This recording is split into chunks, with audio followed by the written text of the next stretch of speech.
Hagmann and Hagmann report for today. It is a terrific Tuesday edition. It's Tuesday, May 5th, 2015, 5/5/15. Interesting, huh? I'm Doug Hagmann. I'm at the helm. With me is my son, fellow investigator, co-host Joe Hagmann. Together we are the Hagmann and the Hagmann report. I want to thank everyone for tuning in. Thank you for joining us. Thank you for your belief and trust in us as we walk through this minefield of information together. Our job is to bring you the news that shapes the headlines, and I cannot think of three better people than we have with us tonight to really bring you the news behind the news that is always being shaped, twisted, convoluted, and hidden amid a funhouse of smoke and mirrors in a carnival we call the corporate media. Folks, you're not going to hear what you're going to hear tonight anywhere else, except maybe skywatchtv.com, of course, and stevequayle.com and logosapologia.org. I just fired off 3 websites there, all linked from hagmanandhagmann.com, Steve Quayle, and from stevequayle.org, and of course Tom Horn and Cris Putnam. We have just a tremendous wow, what a great roundtable we have going. Before we get started, before we bring on everyone, I just want to mention tonight portions of tonight's broadcast are brought to you by ProFlowers, proflowers.com. Folks, you can get 100 blooms with a free glass vase for just under $20. Here's the only way to do it. You call 800-PRO-FLOWERS or go directly to their website at proflowers.com. The important thing is, whether you order by phone or through their website, you've got to input Hagmann, Hagmann, to get your discount. With Mother's Day this Sunday, it's important that we remember our mothers and do that. Now, with that, Joe, I'm going to toss it to you, and you bring on our wonderful guest here. Glad to be here tonight. The title of the show, On the Path of the Immortals.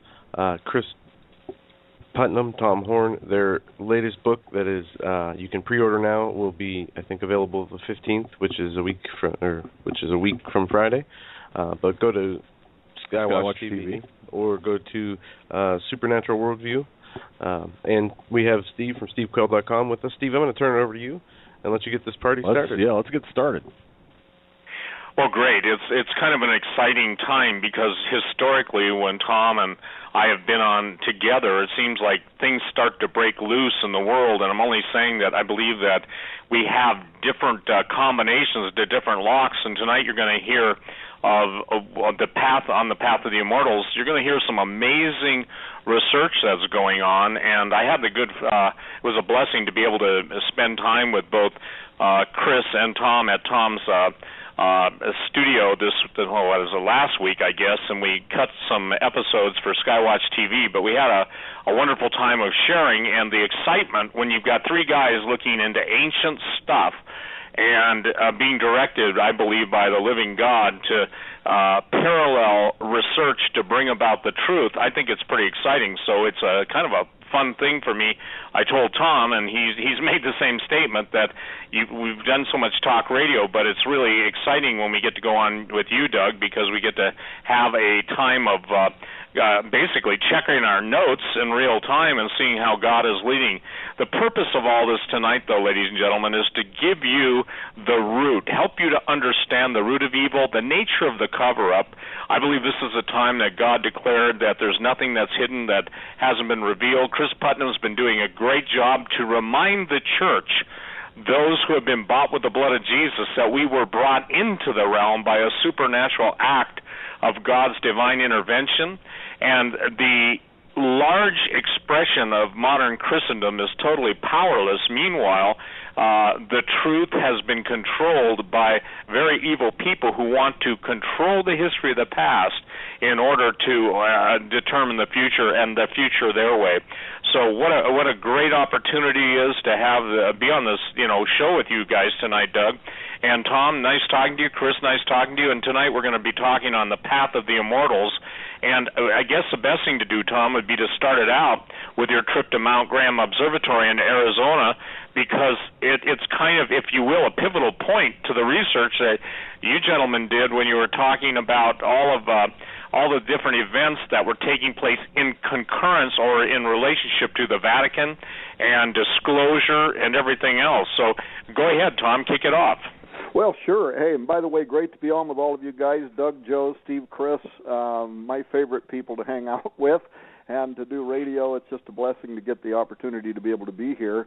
Yeah, I mean, Chris would tell you, too, that, you know, we just never did set out to write 3 books. And it's funny, when we wrote the first one, I said, okay, that's that. And then, we were compelled to write a second one, and we said, okay, good, that's that. And now we've been compelled to write a third one. And so I'm going to quit saying that's that, and we'll just let God take us wherever all of this is going. Another thing that the public out there doesn't know, Steve, you just came, you know, to our studio in Missouri. We filmed what turned out to be 4 very dynamic programs that will be playing on network television, Skywatch TV.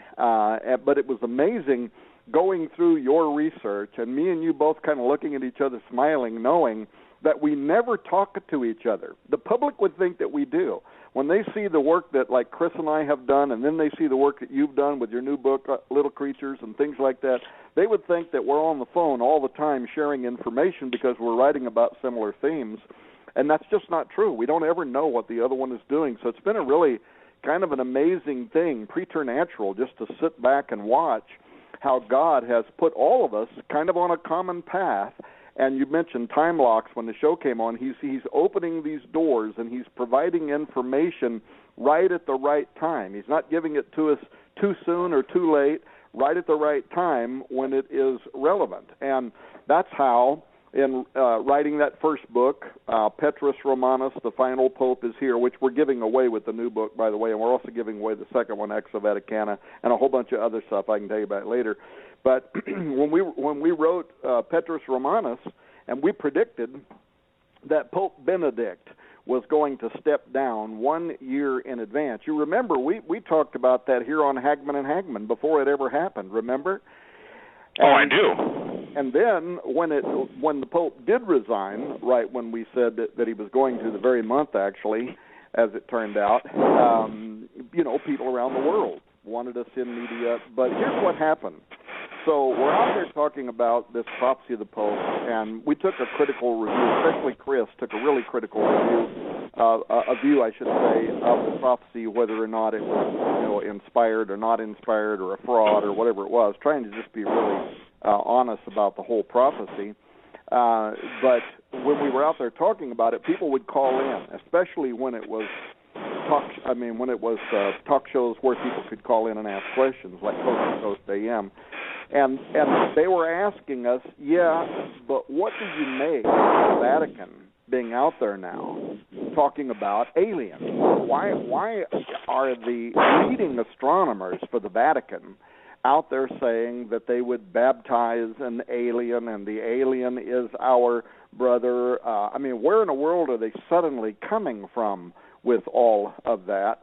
And just so people know, it hasn't slowed down. In fact, it's ramped up. Brother Guy Consolmagno is now actually on an international tour, visiting universities all across the world and right now inside the United States. And the name of the presentation that he's giving is, "Would you baptize an alien?" So they continue to push forward with this question. People wanted to know what we thought about it. Chris and I spent time talking about it, and we decided that, you know, if we didn't want to come across as just a couple of evangelicals taking cheap shots at the Vatican's astronomers or being accused of taking them, you know, taking them out of, you know, the points that they were actually making out of context, that the only way we were going to be able to come up with an authoritative answer was we needed to go to the Catholic horse's mouth. We needed to go to Mount Graham. We needed to go to the top of that mountain where the Vatican has an advanced telescope and where they are part of the observatory research group that uses the 3 telescopes that are on the top of that mountain. And here's something that people need to know. We laugh about this as kind of tongue-in-cheek. But you don't just get in your car, drive to the top of Mount Graham, jump out and say, we're here to see the aliens.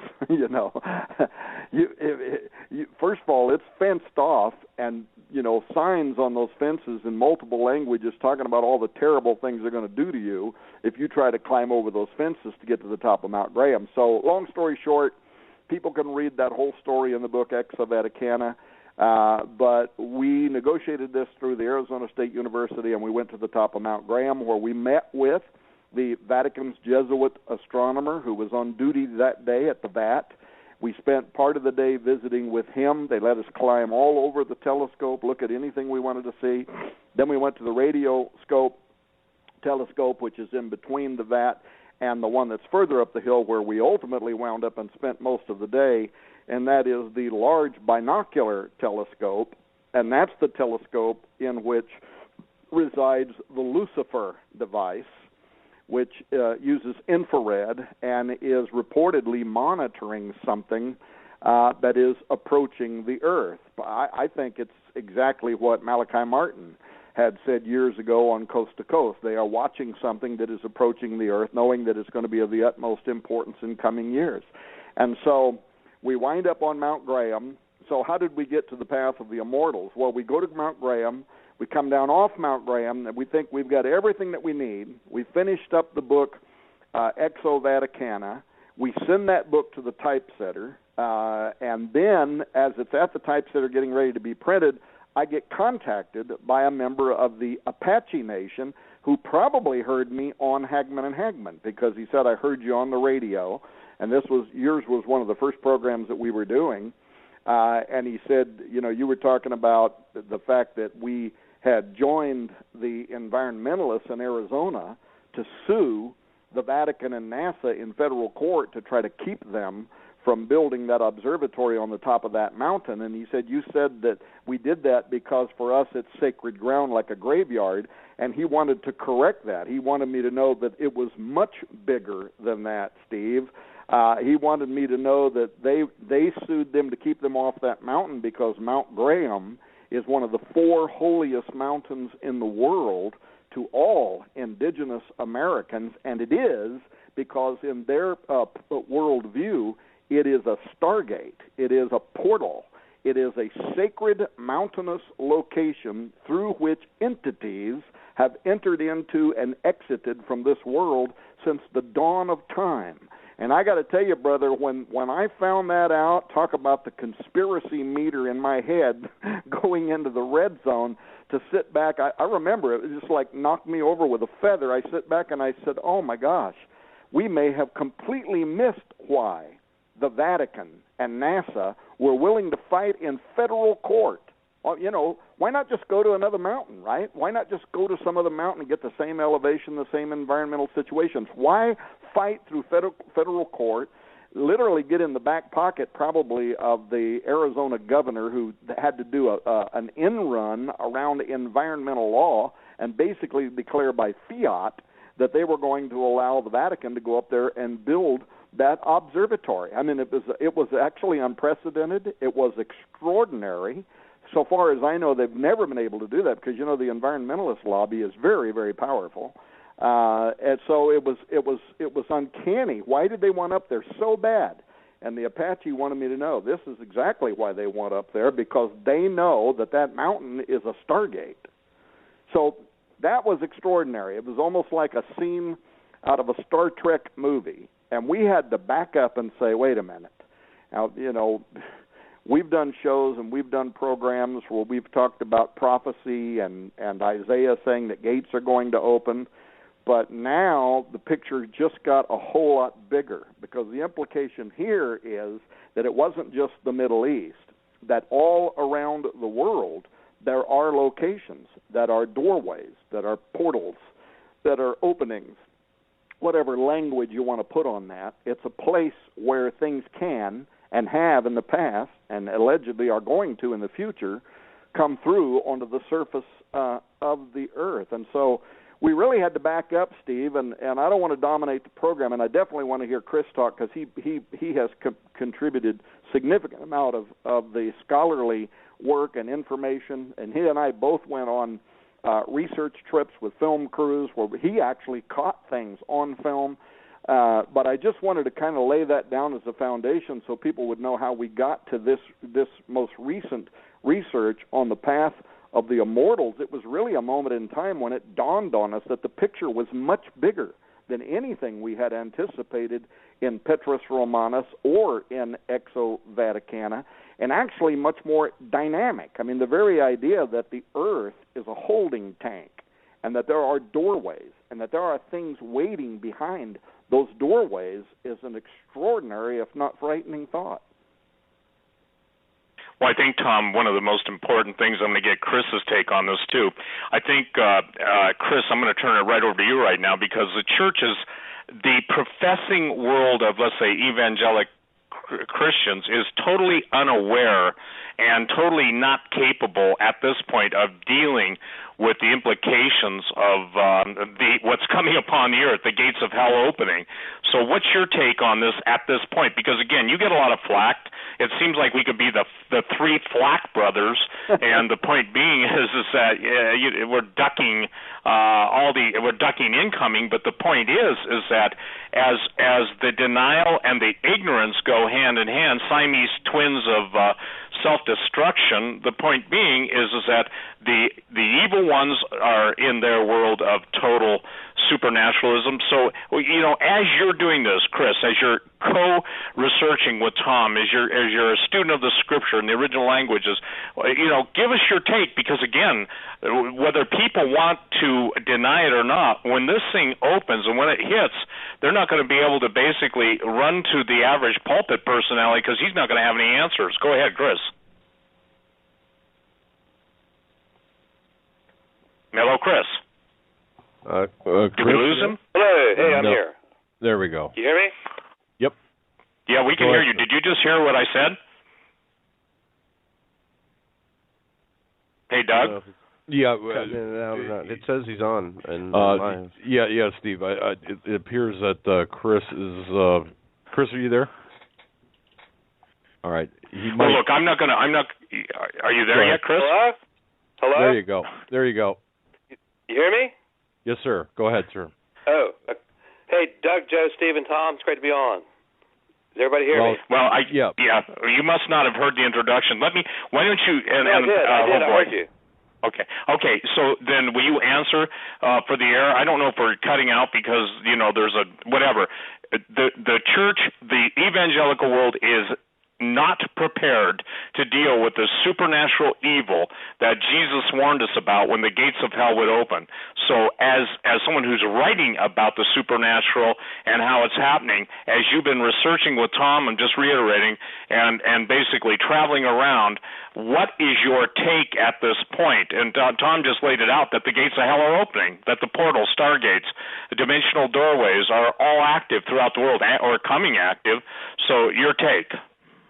Absolutely. It seems like as the world out there, the secular, non-believing world, so-called, is awakening to the reality of these things, and we see, competing shows about supernatural things, ghost hunting, UFOs, all over the television. So the secular world's waking up. A lot of the church has been lured kind of into a sleep where they're not paying attention and sort of just brushing all these things aside. And that's the thing we're trying to do, is wake up the church to see that these things are really happening, and that the increase in the interest in the supernatural and all the recent events that we're seeing reported are indicative that the hour is late and time is short.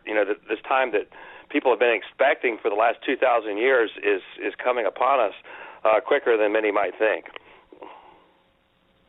Well, and I think that, Tom, as just to bring you up to date, I was in the TV studio today with Tim and Alberino, who got back from Peru and Bolivia, and Vinny, our cameraman. We were doing some editing, which should be up, Lord willing, at least a 3 or 4 minute trailer that is so exciting. But what's a fascinating thing, Tom, Chris, Doug, and Joe, is that when they were in Bolivia at some of the most well-known sites of ancient portals, now they are encountering armed guards, roped off areas, and monuments, if you will, megaliths being moved from one location to another to hide the difference between pre-flood architecture, let's just call it the architecture of the giants, and post-flood architecture. And what's really fascinating is when Bolivia's armament around the what they call their sacred sites, it's ticked up beyond anything even the locals who provide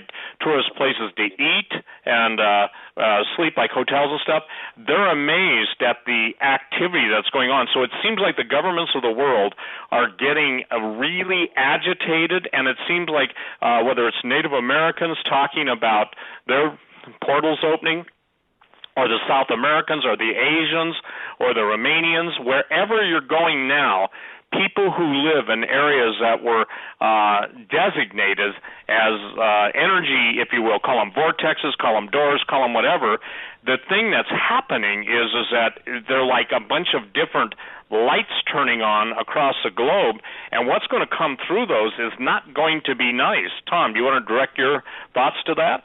Yeah, absolutely. Well, by the way, I was on earlier today with our mutual friend Sheila Zielinski, and she was telling me that she had just concluded a fascinating program that she did with Timothy Alberino. And as I understand it, you guys also did something on Hagmann Hagmann, I think. And so I'm a little bit jealous. I want to get Timothy in our studio at Skywatch Television so we can do some programs on that, but I'll wait until you give me the cue for the perfect time. A couple of things, that I would say. One, you said that, the church is unaware of what is coming, and I think you're being nice. The church is kinder and gentler Steve. That's the kinder and gentler Steve coming through there. Look, I think, and I've been saying this over and over on television, I think this whole idea of the earth being dynamic, being the receptacle of intelligent and powerful beings that are inside of it. People drive to Walmart in their car, and they're not even thinking about the fact they're driving over a shell that, according to the earth, holds very powerful beings that are beneath it, but also the fact that this is a part of end times biblical prophecy. And I think it's the most overlooked aspect. Look, if you listen to all of the prophecy shows right now, the stuff they're talking about is real and it is important. We're talking about, the Islamic nation. We're talking about Israel being a cauldron. We're talking about the growing persecution of Christians around the world. We're talking about the fact that there are those that want to build the third temple, that the red heifer's been found, and so on. So all of that is really important. But how many leaders in prophecy circles do you have out there right now that are saying, and one other thing, folks, the Bible says that the gates of the earth are getting ready to open, and out of it are going to flood upon the surface of the earth very terrible things. You better know who you are in God. So there's a scary side of this, and then there's a blessed side of it, because when you read about this star that comes down from heaven, he's got a key to the bottomless pit. He comes down to the earth. He opens up this doorway, and up out of the earth come forth these horrendous locusts that begin torturing and tormenting humanity, and yet God instructs those beings not to touch those who have the seal of God on their forehead. So if you know who you are in God, then obviously it still might be kind of unnerving to see it happening, but you know that he's going to take care of you. If you don't know who you are in God, you need to listen up, because this is a very dynamic aspect of end times prophecy. The second thing, and I can already hear it happening, there are going to be those that are out there that, put themselves forward as leaders in Christianity, and they're going to say, well, there goes Tom Horn and Steve Quayle and the Hagmanns and Cris Putnam again, blah, blah, blah. There's nothing to it. It's never going to happen. It's not even biblical. They're using resources to talk. But the Native American Indians, who cares what the Native American Indians believe?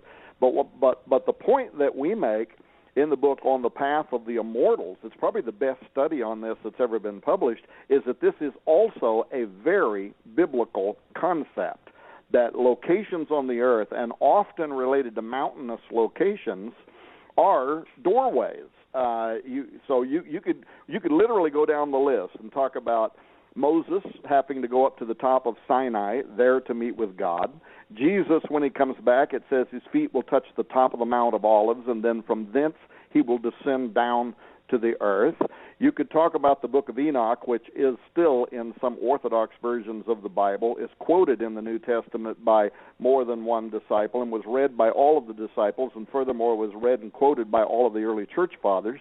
But be that what it is, you can take the book of Enoch, and it talks about 200 powerful angels. What does it say? They come down onto the top of Mount Hermon, and that's the gateway through which they come through Hermon down to the Valley of the Plains, and there they begin their illegal activity of manipulating the genetics of animals and humans.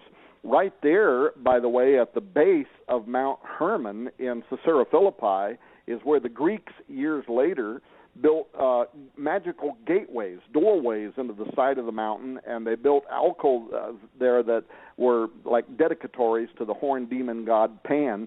But that's where Jesus is standing years later when he says, "The gates of hell will not prevail against my church." And then he goes on to talk about as Jonah was in the belly of the earth. But read the story of Jonah. How did he get into the belly of the earth? It says he got swallowed by a fish. He was taken down to the bottom of the ocean, and it says he arrived at an underwater city, which in the Hebrew is called Baravak, and it is translated a city of gates. And he goes through a gate in the bottom of the sea, and where does he wind up? In Sheol, Hades. And there's no doubt about where he was, because he says the Lord delivered him out of the belly of hell, Sheol, Hades. And then Jesus says, as Jonah was in the belly of the earth for 3 days and 3 nights, so shall also be the Son of Man. And then in the death, burial, and resurrection, he goes down into the earth, and guess what? When he comes up out of the earth, he has keys in his hand.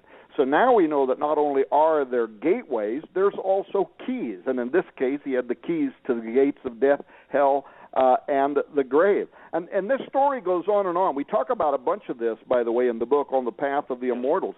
Look at number 16. What happens to Korah and his family when they challenge Moses and Aaron and the priesthood, and the gate of the earth, the mouth of the earth, literally opens up and swallows them, and it says it took them down alive, down inside of Sheol, Hades.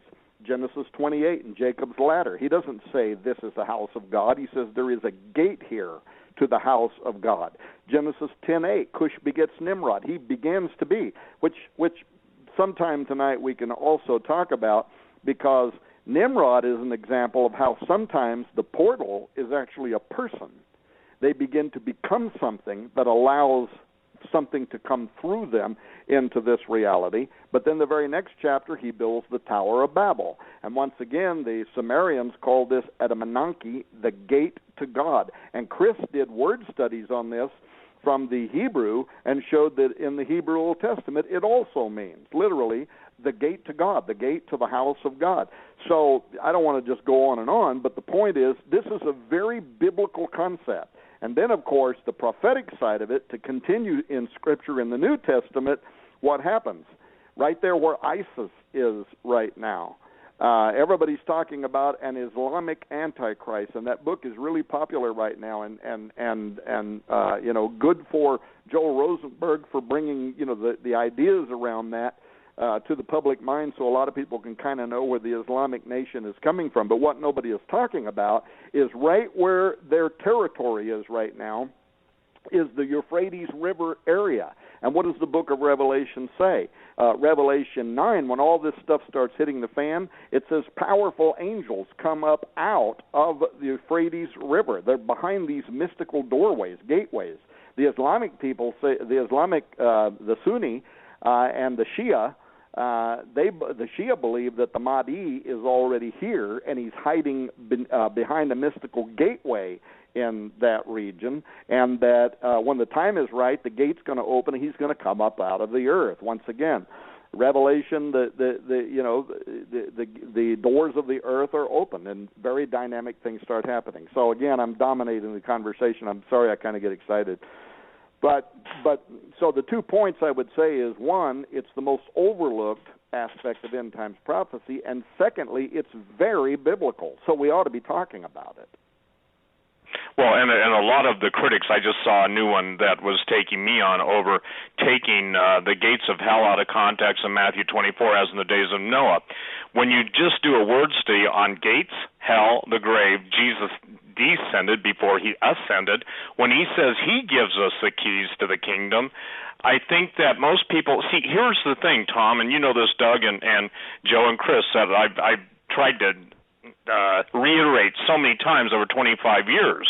Jesus' words are so multidimensional and so succinctly simple, yet so wonderfully complex. That's not an oxymoron. Yet we don't believe the words of Jesus. See, here's the bottom line. I love what the followers of Jesus were in the beginning. They were called the followers of Jesus, followers of his way, before they were called Christians at Antioch, right, Chris? Mm-hmm. Oh, yeah, that's right. So now let's talk about the word study you've done on gates, because I'll tell you this: if now I got to be kinder and gentler tonight. If someone who has no clue of original language challenges somebody like you that has studies it for so long, and it is what it is, just as Tom brought up, tell us about the gates, because the point being is that you got 90% of the people out there that don't believe we know what we're talking about, and they're soon to be consumed and destroyed unless the grace of God covers them. Go ahead, Chris. What about the gates? Well, sure. Well, thanks a lot, Steve. Throughout the Bible, you see all kinds of language about the gates of heaven and things of that nature. The gate is it's a really strong symbol in biblical languages, like the gates of the city, things like that nature. But then you have really gates that sound like things like what we're talking about. We're talking about things like wormholes and interdimensional type of travel. Jacob's dream. Some people would call it Jacob's ladder or Jacob's staircase. He sees angels ascending and descending, and many people think that these were the divine council, the representative of the angels who were over the other nations as Jacob was traveling. There's all kinds of different interpretations within Judaism, but this idea of a portal, of this ladder between heaven and earth, between dimensions, is absolutely a biblical idea. And it's also, what was going on when Nimrod was attempting to build the Tower of Babel. And we have an extensive discussion of the Tower of Babel in our book that with some unprecedented information that many of the readers are probably not even familiar with. I know in my research, I was surprised to discover that King Nebuchadnezzar actually tried to rebuild the Tower of Babel before God struck him and cursed him, and he was like an animal. And many people think that Daniel took care of him during that time. But I actually found that the archaeologists uncovered this stele where Nebuchadnezzar was boasting about rebuilding the Tower of Babel, and that was his ambition, that he was going to do it. But another thing, the thing that we discovered is we don't really believe that tower, was something that was going to be high enough in that its altitude would actually allow people to contact the heavens, because we have buildings that reach as high as into the sky today that would probably make that pale in comparison.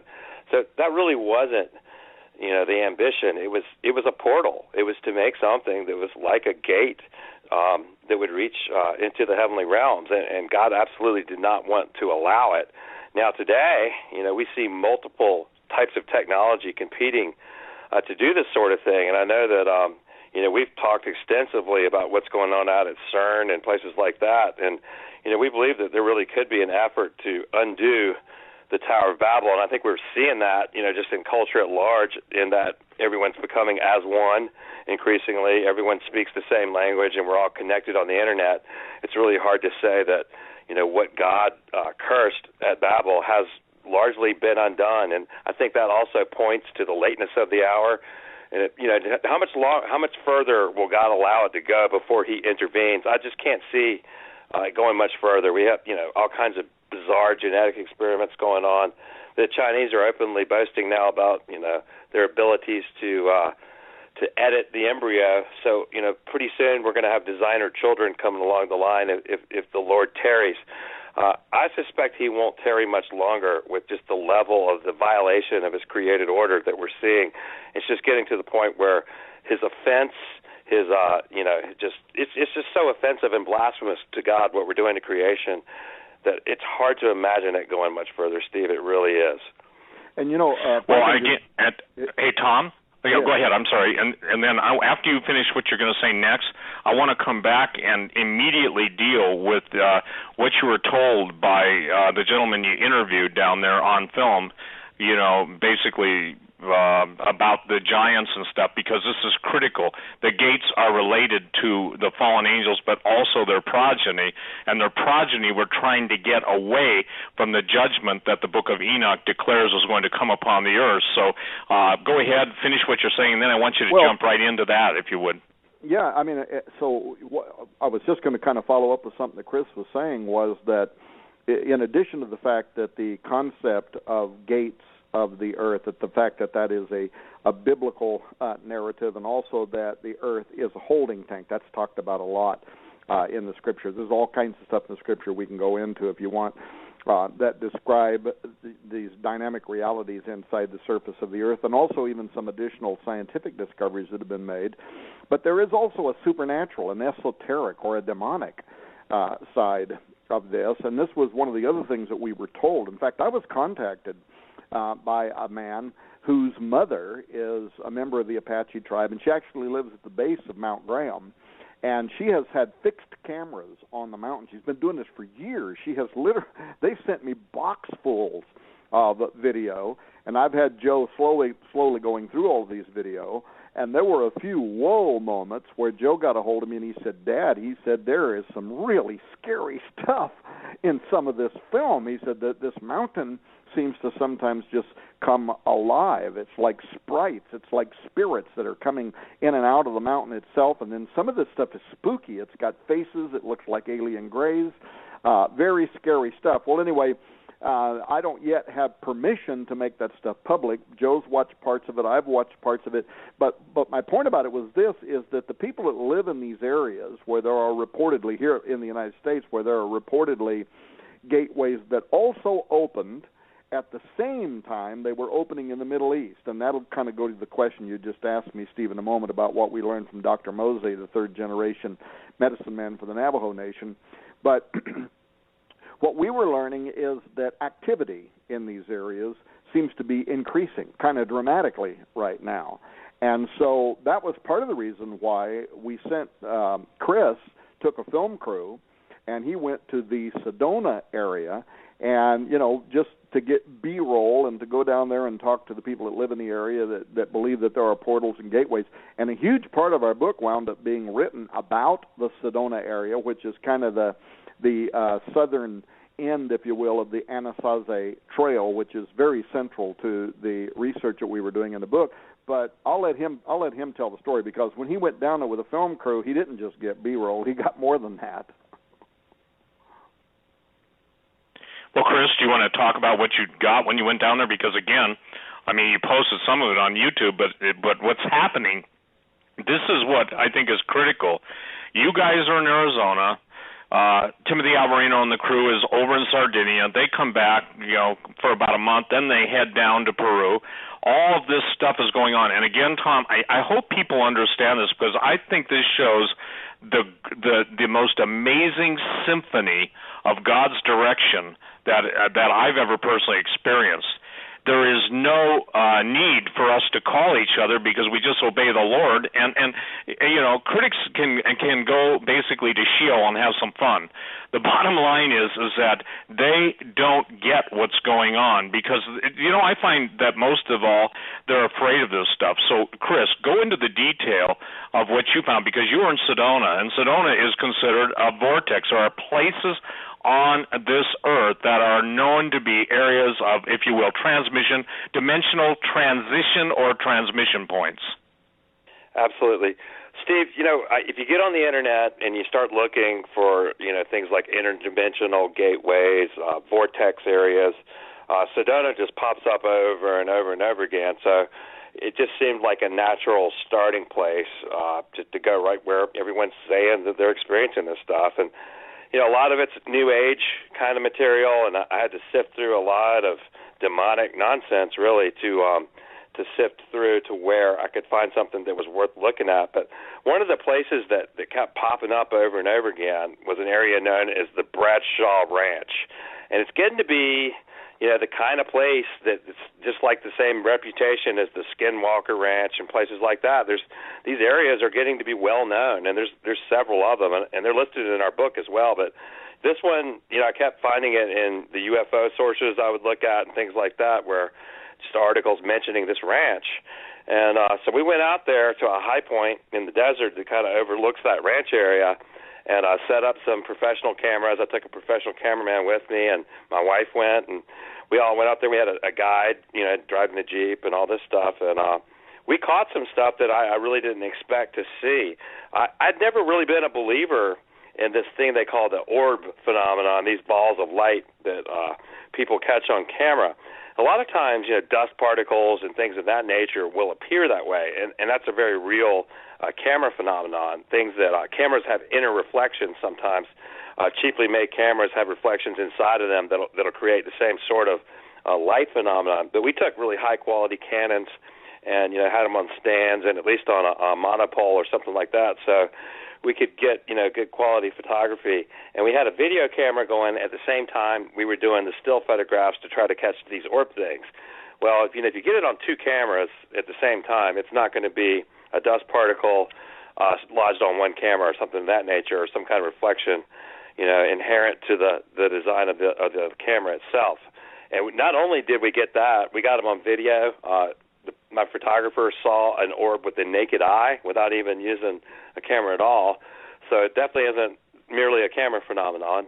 And, we got a bunch of those things. And we got one moving in a really fast motion, and it seems to change direction in an evasive way and go the other way, and then just kind of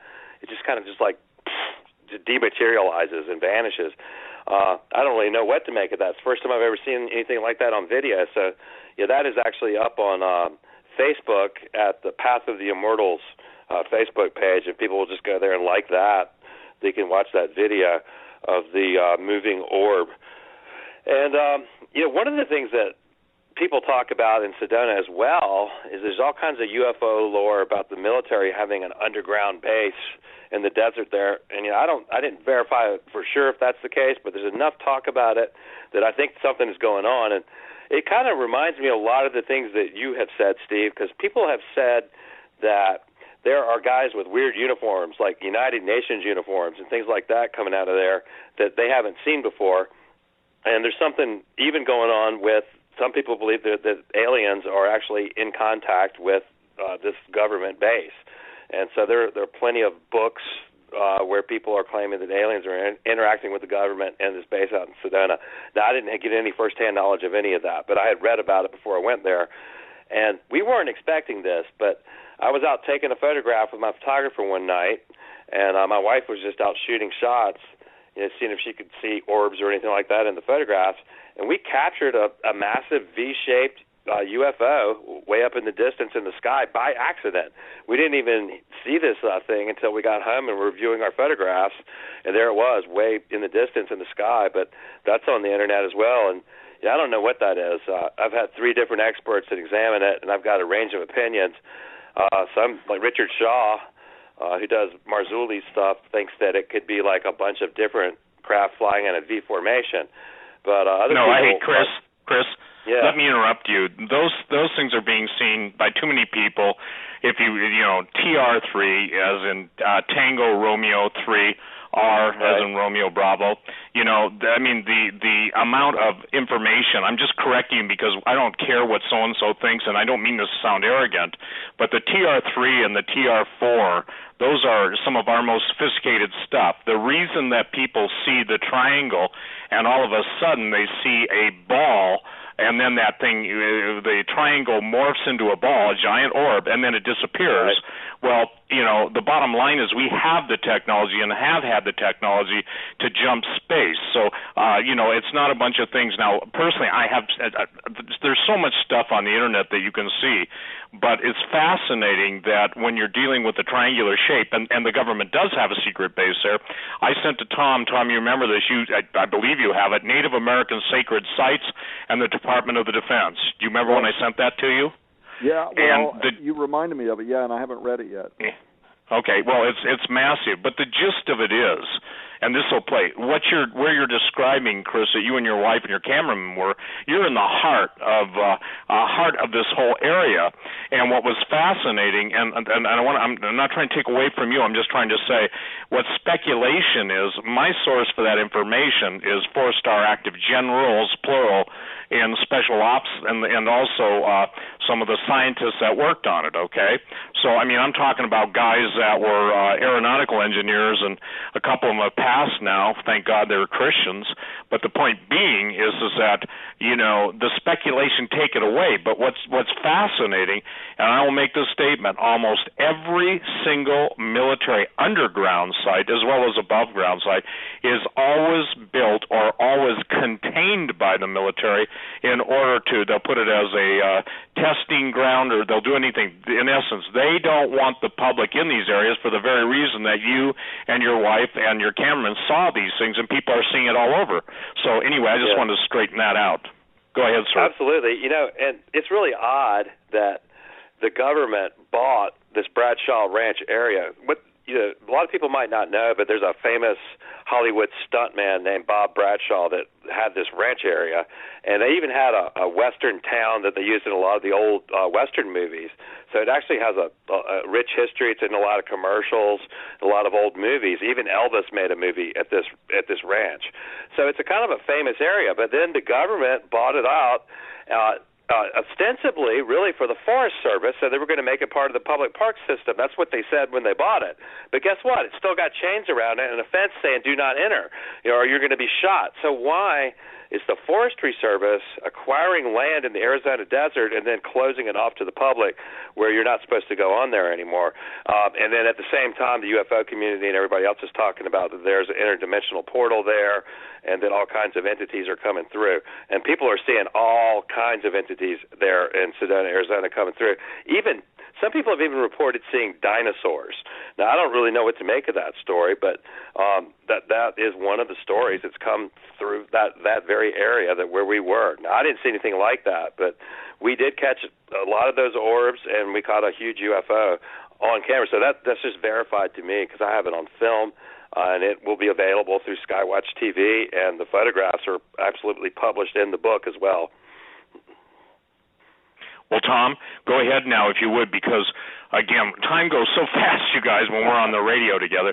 So I want to the reason I want to get into this immediately is because for years, modern anthropology, modern archaeology denied that cannibalism existed in the Southwest. Obviously, they found out differently, but as you were being, how should I say this, informed by the third generation gentleman, what's his last name? Mose, M-O-S-E. Yeah. Okay, Mose, I mean, it was paralleling the same stuff that was out there. What I'm saying is, it's like two railroad tracks going into the horizon, where the horizon becomes, just at a vanishing point. But now, on the horizon, and then as you get closer to the horizon, when you see a fixed object, that object's coming to focus. You're on the, one side or the other. You're on the right track. I'm on the left track. We're both on the railroad track. Chris is the tie between the tracks. So what we're doing is we're headed into what used to be the unknown. But what's fascinating to me, and this is critical, there is, and I got into it with a gentleman on my email, there is no antiquity that records giants that were not cannibals that I have found. The only exception was one that was in the British Isles that was supposedly a friendly giant, and that's more in a Limerick realm than it is in the real realm.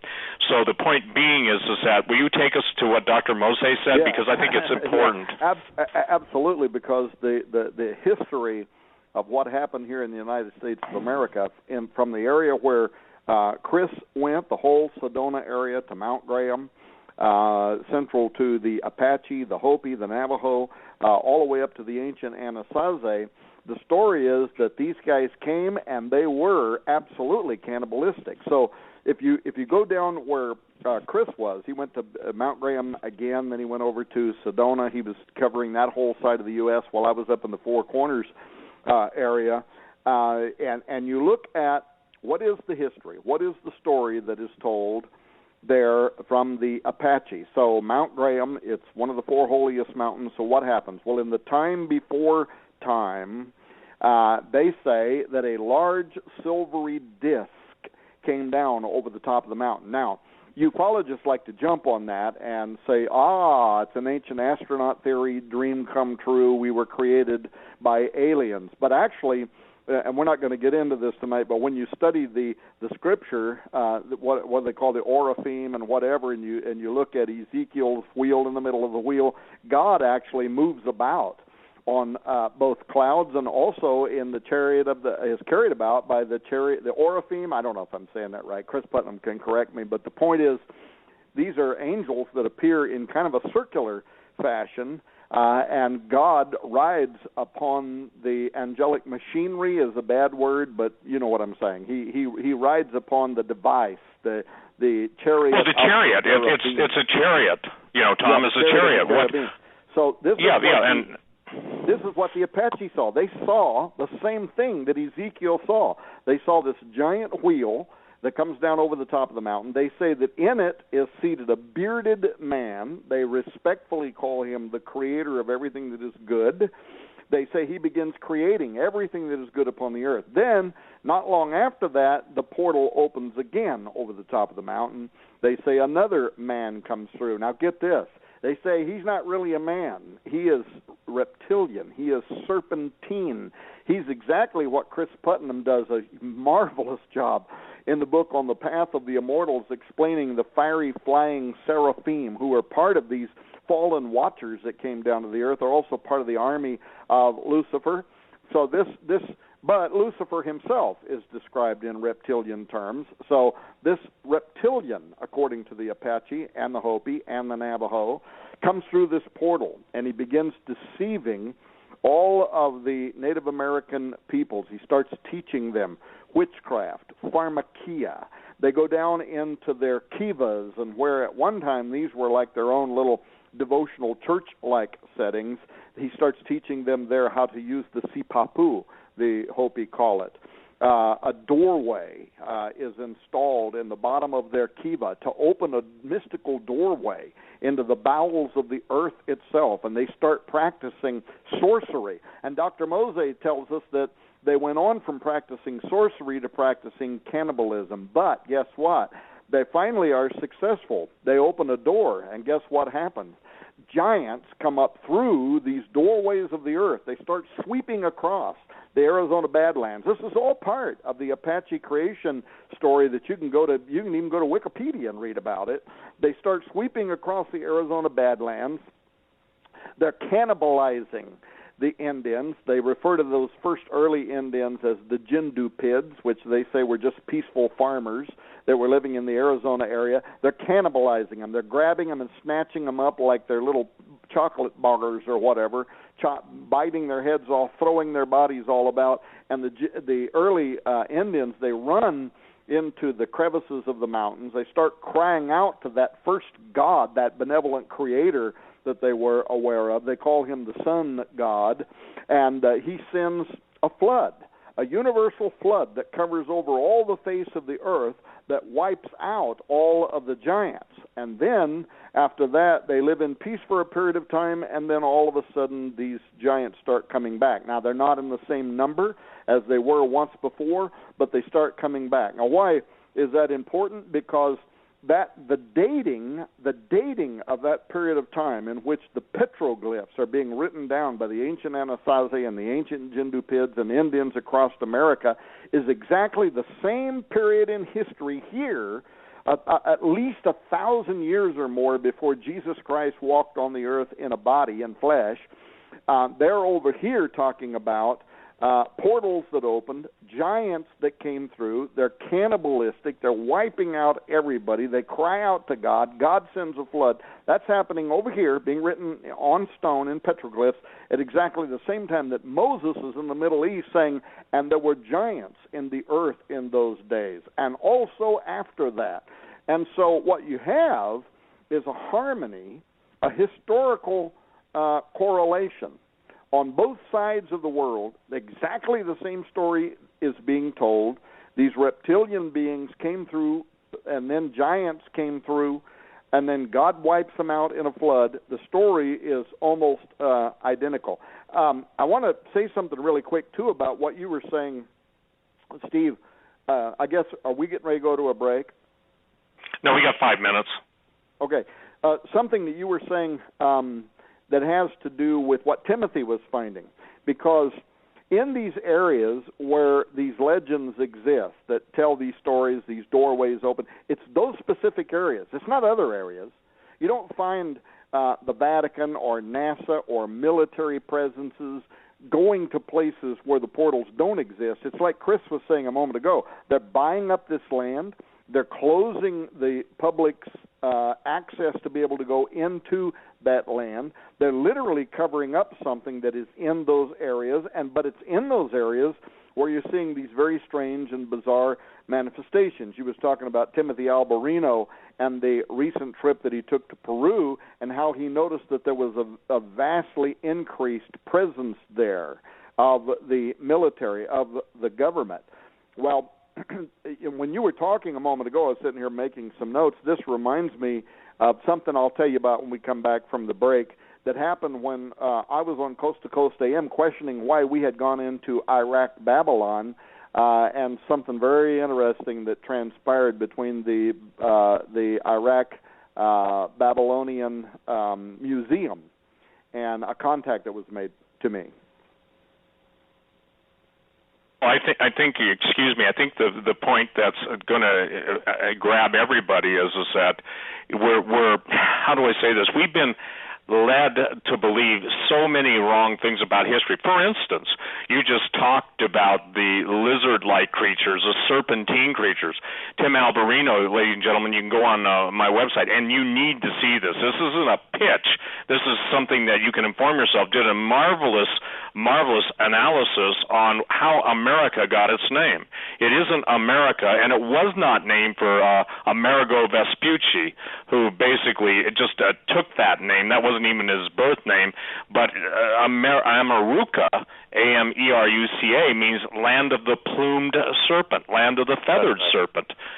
So the point that's fascinating is what's in a name? Everything. And I think when we do come back from the break, we've got so much to cover. You know, basically, you guys, we have 6,000 years to cover in the next 2 hours, and then we've got the dateless past. And if we take one king by one, you know, of the Sumerian table of kings, Chris, I figure we got about 24 days of radio time just to get everybody up to speed on that. Doug, go ahead. I think, should we take our break or? Absolutely. We'll take our break right now. Folks, today is May 5th, a Tuesday. You have Tom Horn, his website, skywatchtv.com. Cris Putnam, his websites are supernaturalworldview.com and logosapologia.org. And Steve Quayle from stevequayle.com. We're talking about the blockbuster new investigative work On the Path of the Immortals. We will be right back after, gentlemen, to hour number 2 on this Tuesday, May 5th edition of the Hagmann Hagmann Report. We are joined by Tom Horn, Cris Putnam, and Steve Quayle. I want to direct you to Tom Horn's website, skywatchtv.com. There is a fantastic deal on books that is available right at the front of his page, of $200 value for just $39.95, 6 books plus an audiobook and 2 DVD films. You'll get On the Path to the Immortals, Exovanicata, Petrus Romanus, and What Dwells Beyond, and plus the 2 DVD sets, The Path of the Immortals Investigative Report and Secret Vatican Alien Connection. That's $39.95 for all that. So go to Skywatch TV and order that now. And don't forget Steve Quayle, his new work, Little Creatures. Got to tell you, all of the gentlemen that we have tonight, Steve Quayle, Tom Horn, Cris Putnam, and we can add Timothy Alberino, of course, a frequent guest on the show. They don't really talk or share investigative findings, but isn't it neat? I mean, isn't it really great to see how all of these, everything is just kind of everything's coming together. I mean, this is fabulous. Now, Stephen, we're going to kick it back to you. You're doing. Thank you so much for moderating this roundtable discussion. Tom, before the break, was talking about Iraq, and that's all. You know what, Steve? This has always bothered me about going into Iraq. What was found? What happened? What did they do? I don't know if you want to lead off on that, Steve, but I'm just curious about that. Well, sure, I will. I'll be glad to, because years ago, it was stated that the tomb of Gilgamesh had been found. And not only the tomb of Gilgamesh, but Gilgamesh's remains had been found. Gilgamesh is the oldest epic in the world, half god, half man, and guess what? He goes into the depths of hell. I was told by a general, very active, very famous, I will not drop names. If people think that, I tell everybody, Tom, Chris, take it to the Lord in prayer. But the reason for the Iraqi war, the one that most people were familiar with, obviously, and the Congress was told, that was superficial. The real story, and Tom, I'm going to give it right back to you, is what they were looking for. They were looking for a certain piece, if you will, the key, maybe one of the literal keys that would grant to them the technology of the ancients, and it was a fight behind the scenes between the special forces community of major countries to get a hold of some of these artifacts. Now, that sounds like something out of Hollywood, but remember this, Hollywood gets its cues from the intelligence community, and the reason they leak this information into the mainstream via science fiction is to pre-program you to the point where you dismiss it as just, quote, fiction, but then it's deep in your subconscious. When they're ready to release the truth, they trigger and I don't understand all of the mind control techniques, but consider it a reserve data drop of information that they bring forth at the appropriate time and know how to activate the belief section or the beliefs section of your brain. So, Tom, go ahead and share on Iraq, because I think that's fascinating. I was privy in the background, Doug, meaning in real time, to what was going on to that. That may sound mysterious, but I'm not trying to be baiting anybody, but I was. And the fact that the fight and the war was on for those artifacts and for DNA, and I think this is where it's going to get really fascinating. So go ahead, Tom, and take it to what you were going to say before we went to the break. Yeah, and by the way, thank you, Joe and Doug, for mentioning the fact that we have that $200 worth of books, product stuff that we're giving away over at Skywatch Television. People can just go to skywatchtv.com. Why am I mentioning that? Because one of the things that we're giving away is the never before available. It's not available anywhere right now. It's the brand new 8-hour audio version of the book Ahriman Gate, which actually kind of plays off of what was going on in the Iraq War, and the fact, Steve, that they were indeed looking for the key. They had found the location, but they didn't have the key, and that's what they were looking for. And actually, that's what the book Ahriman Gate is really all about. Although it's a novel, and it goes into the whole thing about the finding of intact DNA and a book of life code and the recreation of Nephilim and UFOs and all that stuff. It's a novel. But it was actually spurred by this idea of why were we going into Iraq? And so I'm glad you asked me to say this, Doug, because I actually had a real experience around this. And here's the thing: Steve's mentioning that they went there to find a key. They went there to find something related to portals, mystical doorways. So the idea that the United States had invaded Iraq to capture something that Saddam Hussein had uncovered during his reconstruction of ancient Babylon. People don't know the depth of the literally hundreds of millions of dollars that he was spending in excavation, what he was looking for, the fact that he intended to rebuild ancient Babylon. But the fact that he found things that the world is not aware of sounds too strange to be true. But so I was on Coast to Coast AM with George Norrie. This was right during the Gulf War. And so the big question on everybody's mind at that time was, why did the United States go in to Iraq? Why was George Bush so stubbornly resolved to take the United States into Iraq, ancient Babylon, even though Iraq had not been connected with any good intelligence to the events of September 11, 2001? And so I went on coast to coast. I'm talking about something else, but this question comes up, and something very strange happened. George asked me why I thought that the United States had gone into Iraq. And so I was making these various points. I was saying that some people believed that the invasion had something to do with creating a strategic placement of U.S. military resources against what the administration saw as a growing threat from Islamic radicals, which we can see in the Islamic nation today. Some people said, that that's why we went there. I said that other people believed that it was an effort to seize and maintain control of Iraq oil reserves, and of course the Bush family are heavily invested in oil, so that might have been a reason. I pointed out that there were those who believed that 911 was actually either a convenient or an orchestrated false flag. A lot of people out there were saying that would allow the Bush administration to extend like a global domination project presence. But so I was just throwing out all these various ideas, and I'm on here, and I'm late night, 2 or 3 o'clock in the morning. Then I suggest that there's another reason, more esoteric, and it had to do with biblical sites in Babylon, which had been uncovered during Saddam Hussein's reconstruction of the ancient city, and that he may have uncovered something that the U.S. administration wanted. They went there to capture it. And so we went on and we did our show. I finished the show with Nori.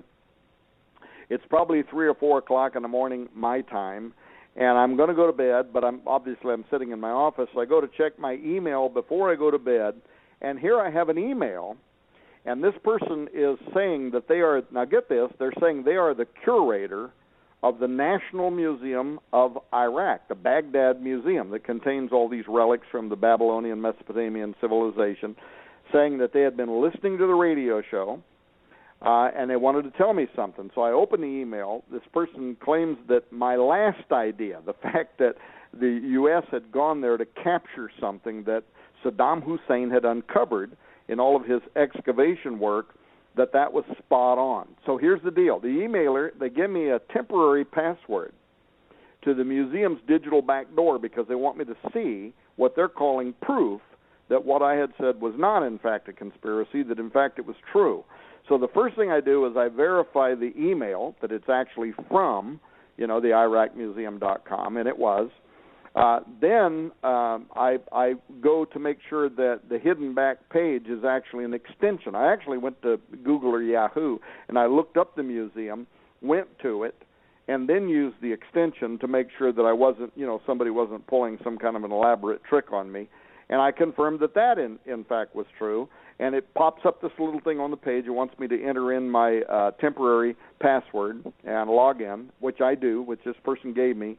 And I got to tell you, I could not believe.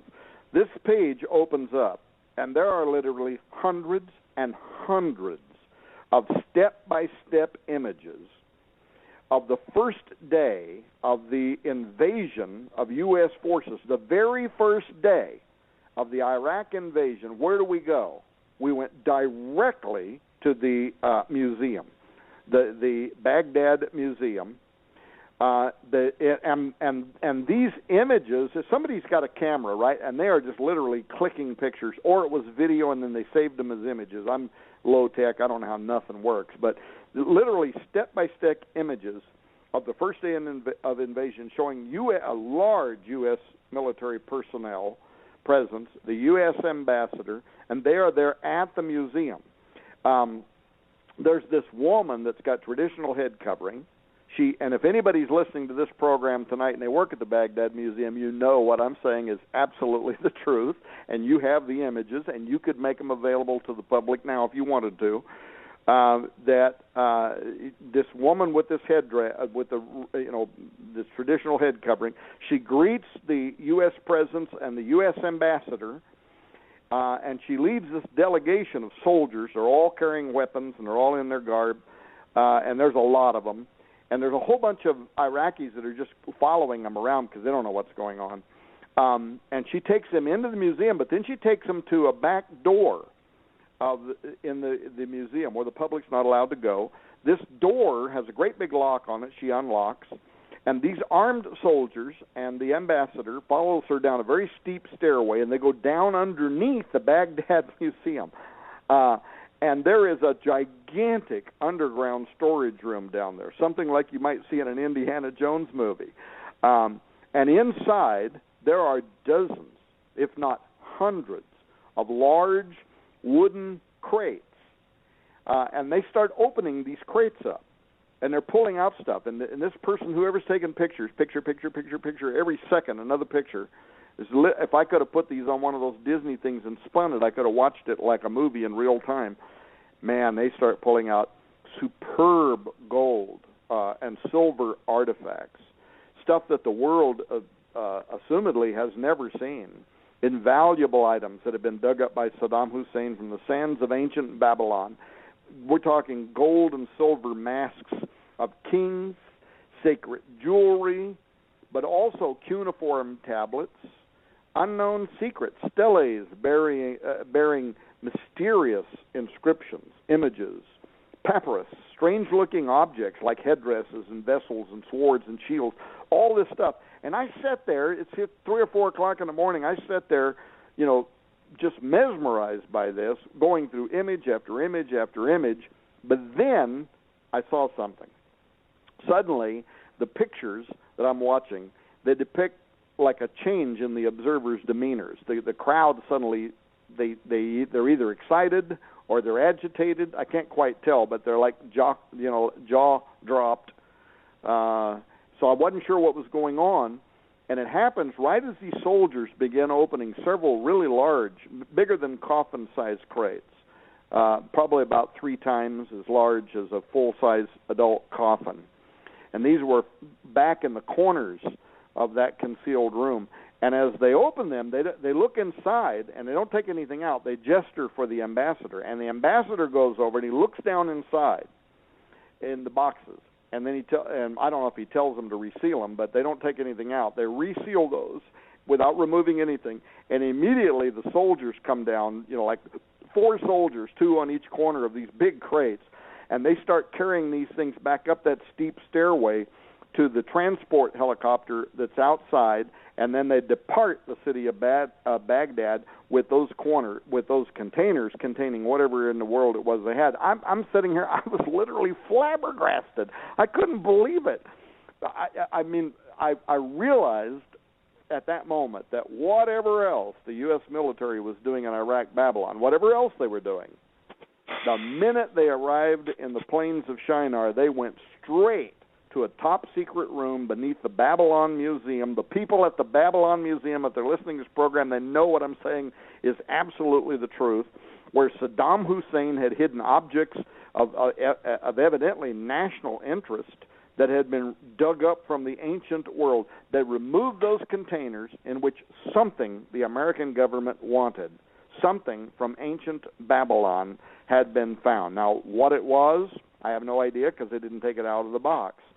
But I can tell you it took like 4 strong soldiers standing on all 4 corners of these crates to carry them up out of that steep staircase, put them on a U.S. military transport vehicle, and flew out of town with them, and they took several of them out of there. And what's amazing is they didn't act like they even cared about these irreplaceable golden masks and jewels of ancient kings and queens that would have been absolutely irreplaceable, absolutely without monetary value. I mean, these things would have been worth literally tens of millions of dollars or whatever they'd have been worth. They didn't care nothing about that. Whatever was in those boxes, they took them. So I go to bed.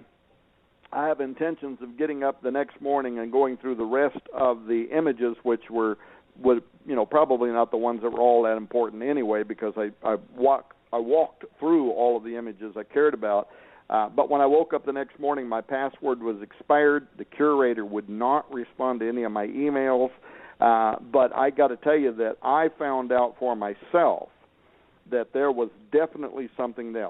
So what was it? Was it ancient portal technology? Did the U.S. move it to an undisclosed location? Yeah, they did that, whatever it was. But did they do that so that it would be in the hands of a future world leader? I just absolutely have no idea. And from that day forward, well, hey, Tom. Yep, Tom, I might be able to fill in the blanks on that. And now, for the record, ladies and gentlemen, I did not hear Tom on Coast to Coast. I did not talk to him about this. This is the first time I've ever heard this. But during that time, again, I was in contact, and they contacted me because evidently something, and only they can tell you why, but the point being is that they got what they were looking for. And the general told me this. He said, Steve, we wanted two things, and we got it. We got it before anybody else got to it, okay? He told me, and these are the guys that operate beyond the regular military. They're beyond the NSA. They're beyond a lot of things, okay? But they wanted two things, Tom, and this is, you don't know, so I'll fill in the blank there.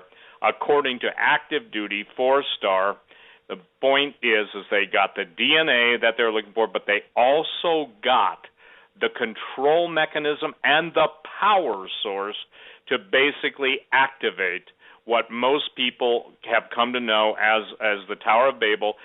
God destroyed it, obviously, but the point is by confounding their language. But that which Saddam Hussein had was the primary reason that we went into Iraq. The ancient technology, and God bless all of you who are listening to this that have cosmic and magic clearance, the technology, the DNA. And when I say DNA, I'm not just talking about DNA of the entities that they can reconstitute, et cetera, et cetera.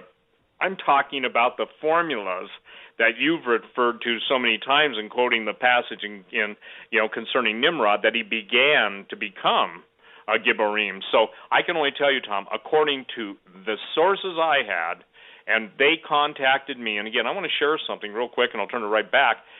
The people that contact me for one reason. They say that because I've been telling people the truth. That may not go well with my critics. When I can check out a certain general through different ways, or a couple generals, and people say, well, you can't possibly know those guys. And I said, well, I'm sorry, but I do. And so even from in the military community, now I'm not bragging, but what I'm saying, look at tonight. I have never talked to you, Tom Horn, about this incident. You have never talked to me about this incident. Yet tonight we're putting, two and two together. And see, it's kind of like, I would say this, it's a binary binding of truth for a single purpose, a single focus. If they've got that, they've got the technology of the ancients. You know how the Pentagon refers to these guys? He calls them the gods of the Sumerians, okay? The gods. Little g's.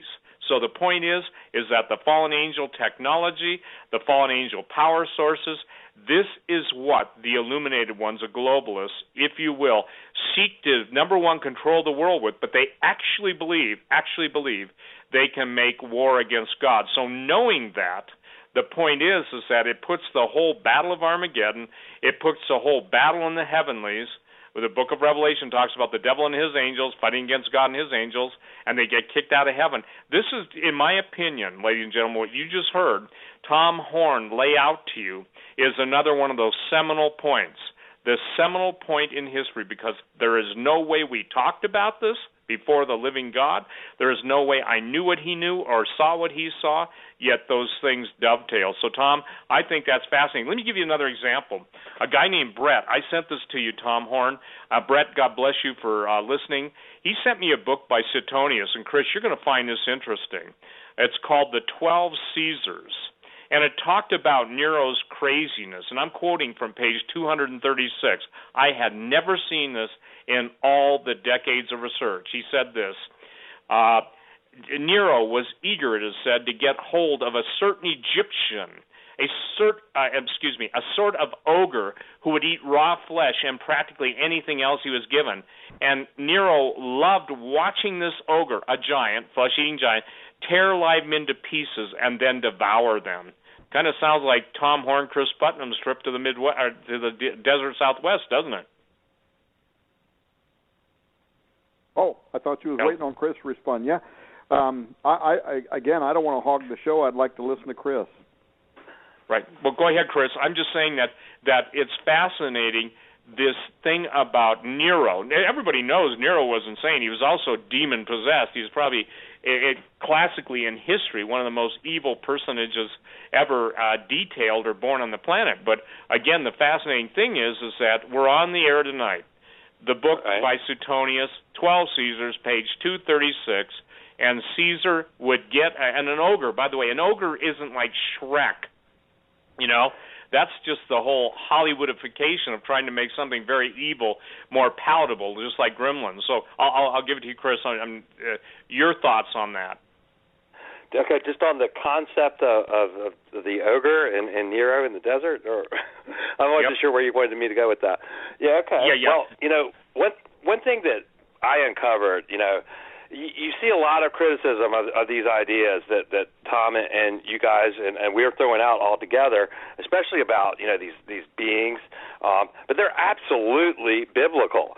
When you look in these chapters in Isaiah that are about the day of the Lord and the sorts of things that are going to go on, in the original languages, it's not even controversial that it's talking about, if you look in the Septuagint version of the Bible, it very clearly says that giants are coming to execute my wrath. Now, I don't think that a Jew living 100 years before the birth of Jesus would have even thought that was controversial. They just kind of accepted that sort of thing. But it also talks about, satyrs or half goat, half human, hybrid beings that'll be dancing around, during the destruction of Babylon. But this is really very clearly pointing to the day of the Lord, to the end times, not an event that's ever happened before in history. So, no matter, how people want to interpret those passages, they cannot accuse us of being unbiblical by talking about them. They might not like the way that we tie them to current events. They might not like the way we take it quite literally, but it is very much biblical.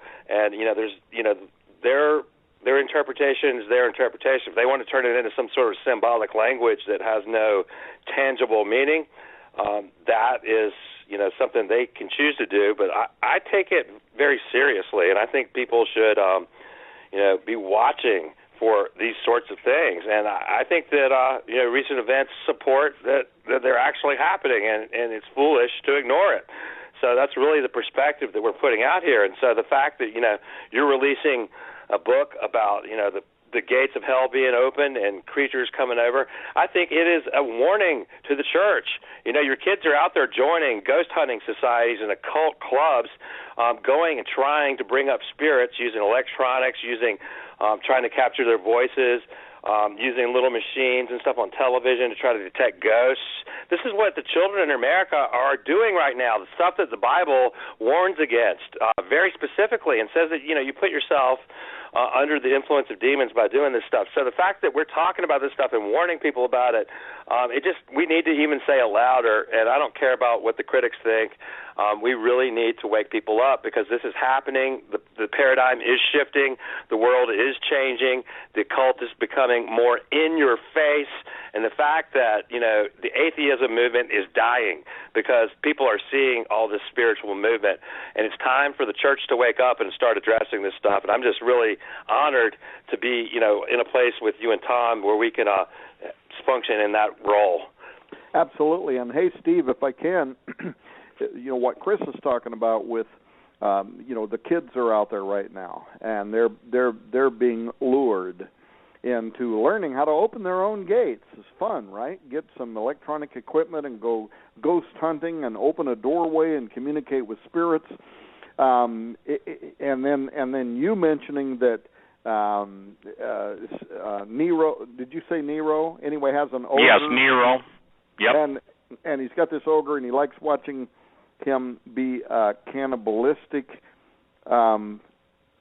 Tearing people literally live apart in front of him and then eating them, and that really caused, I guess, some perverted response in Nero, but that was his favorite thing. And again, you see, Tom, I didn't know Brett. Brett is one of our listeners, and God bless you, Brett.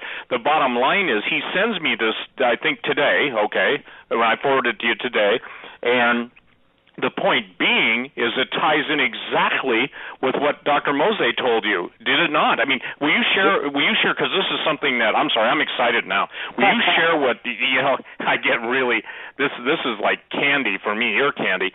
The point being is that again, I started the show with saying that classic archaeology, classic, historians just denied cannibalism in the desert Southwest, blah, blah, blah.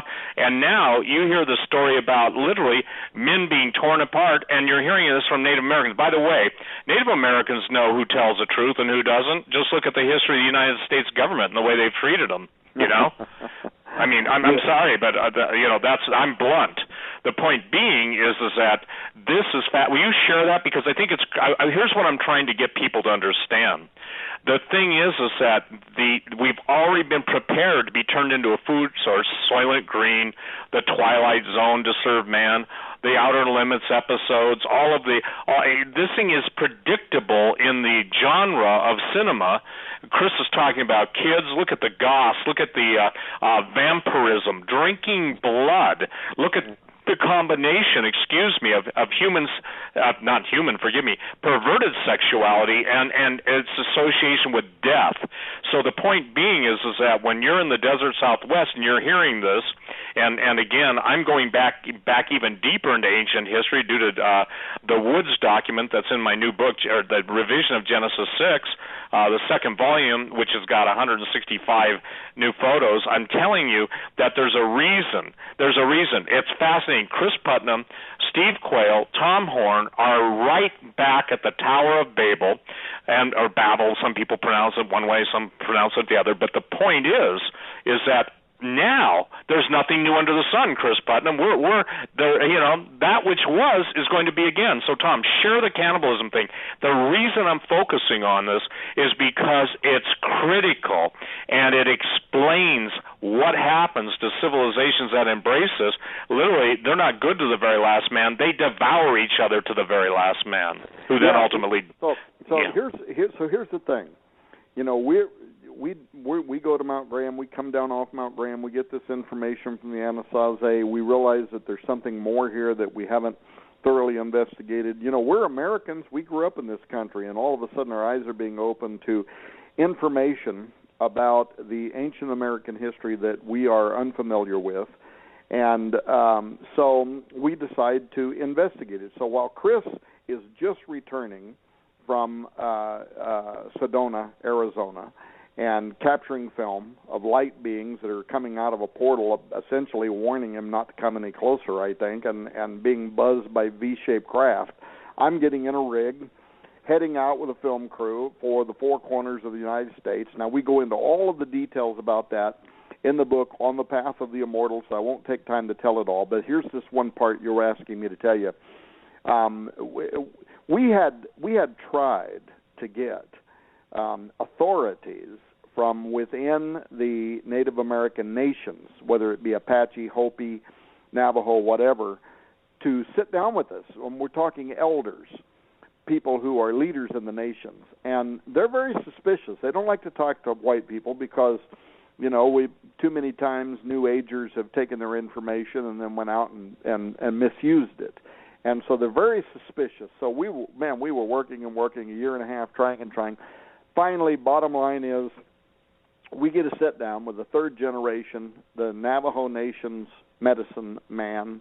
He's an academic. He's written books that they use in their universities and schools. And we meet him actually on the campus of the school. We go into a traditional hogan, and we didn't tell him we was going to film him. And when we get there, he's willing to meet with us. We go inside the hogan. Our cameraman comes in. He sees the camera. He doesn't like the camera, but he doesn't stop us. And so we actually filmed 3 hours of Dr. Don Mosey, he's a famous person in the Navajo Nation. And one of the books, I don't know if I showed it to you when you were here, but one of the books that he wrote, he had an artist depict some of the giants that were alive and that the Indians had to fight against cannibalistic giants here in the U.S. in early times. But anyway, we sat down, and here's the point I want to make.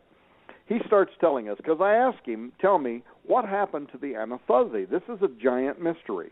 Where did these pre-Pueblo Indians that built these magnificent cliff dwellings in the Four Corners area of the United States, where did they go? They disappeared literally overnight. Nobody knows where they went, and the universities admit that. Now they have theories, and they say that, you know, there could have been like a drought, and so they migrated away. And so I asked him to tell me what happened to the Anasazi. And so we sit down, and he starts giving me the traditional story that they might tell to, you know, any other white person about a 7-year drought. They migrated away. They eventually became a different people, maybe the Hopi, whatever. And so he's talking, and I stopped him. And I said, now, I understand there's really a lot of evidence that suggests that that's not what happened with the Anasazi, that something else happened. And we've got this on film. And, oh, by the way, we're giving away, it's not available to the public anywhere.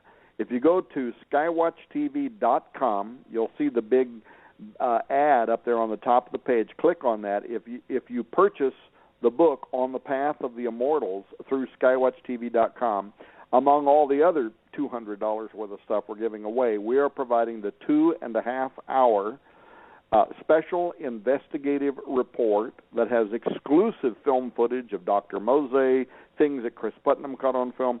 That 2.5-hour investigative report is being provided free, but you can't get it anywhere else. That's where you're going to get it. But anyway, so I asked him, what happened to the Anasazi? He says, he starts telling the story, and when I question it, he stops. And this is the part, Steve, that got me. He looks right into the camera, and people will see this, and he says, and he smiles actually, and he says, well, I shouldn't tell you this, but, and I have no idea why this man went off record and told this story, but for the next hour, he tells us a different story. He says, if you would have asked my great-grandfather, who was also a Navajo Nation medicine man, here's the story that he would have told. And, brother, he starts describing a moment in early American history where a portal opens in the Four Corners area of the United States of America, and a reptilian, a deceiver, comes through the portal. Same story, almost identical to what the Apache talk about. And he starts deceiving the people. He starts teaching them sorcery, magical incantations. They go inside their kivas. They start practicing pharmakia. They open doorways. Giants come through and start cannibalizing, eating the people, teaching the people who are with them. They get like, here's the crazy part of this, Steve, they get like some of the Anasazi that are willing to be their guides, right, because they're trying to survive, to help them track down where other Anasazi are so they can eat them. They become cannibalistic. Now, here's something I want to tell you. This investigation continues right up until this very moment. I haven't stopped. Allie Anderson, who's a private investigator that works for me full-time, came on staff this last year, and I told her I want to know the deepest parts. I don't want to stop just because a book's written. I want to know the deepest parts of the storyline. She just yesterday gave me a 50-page report that is, it's just absolutely unbelievable. It is literally evidence at the university level here in the United States of Nephilim, probably human breeding, if you will, or raping Anasazi and the offspring. Now listen, this 50-page report is based on archaeological digs that universities here in the United States conducted under the Crow Canyon Archaeological Center of excavations in southwestern Colorado. Some of this information is actually available online. You could read it online. If you read it, here's what you'll find. You'll find out that they found, in their excavations, they found locations where the Anasazi were literally ripped to shreds. Now, I'm not talking about somebody got killed, beaten in the head with a hammer, and burned in a fire and ate. I mean literally the flesh and bone is ripped to shreds, as if they had been torn apart, Steve, like this ogre you was talking about a moment ago. This is in the Crow Canyon Archaeological Center excavation, southwestern Colorado, university-level excavations that were done here in the U.S. Secondly, they found where the bones of some of those who had been ripped to shreds were scattered over a very large region, as if something had torn them up, almost, it sounds terrible, almost like packing them for food, almost like carrying them, like they're you know, like the Indians would, you know, make jerky or something and carry that over long distances, because the bones of an individual would be found many, many miles away, another bone that relates to that individual. Thirdly, and this is where it gets really weird, they uncovered remains of what they're calling Anasazi Indians, but they're larger than all of the other Anasazi Indians. They have mutated mandibles. They have sharp teeth, almost like an animal, and they have 6 fingers and 6 toes. And immediately when I'm reading this report that again is done at the university level here in the U.S., having to do with excavations among the Anasazi, I'm looking at this and I'm thinking, this sounds so much like the Middle East. These women were literally raped by the Nephilim, if you will. They gave birth to Gibborim. This is the story it tells in the Middle East, but now we're talking about here in the United States. And these date to exactly the same period in time that the Old Testament Bible tells us this was happening over there. So, hey, yeah, I could add just a detail to that. I mean, one of the reasons that we can be really confident that there was cannibalism going on is that archaeologists have absolutely discovered petrified human dung, human waste.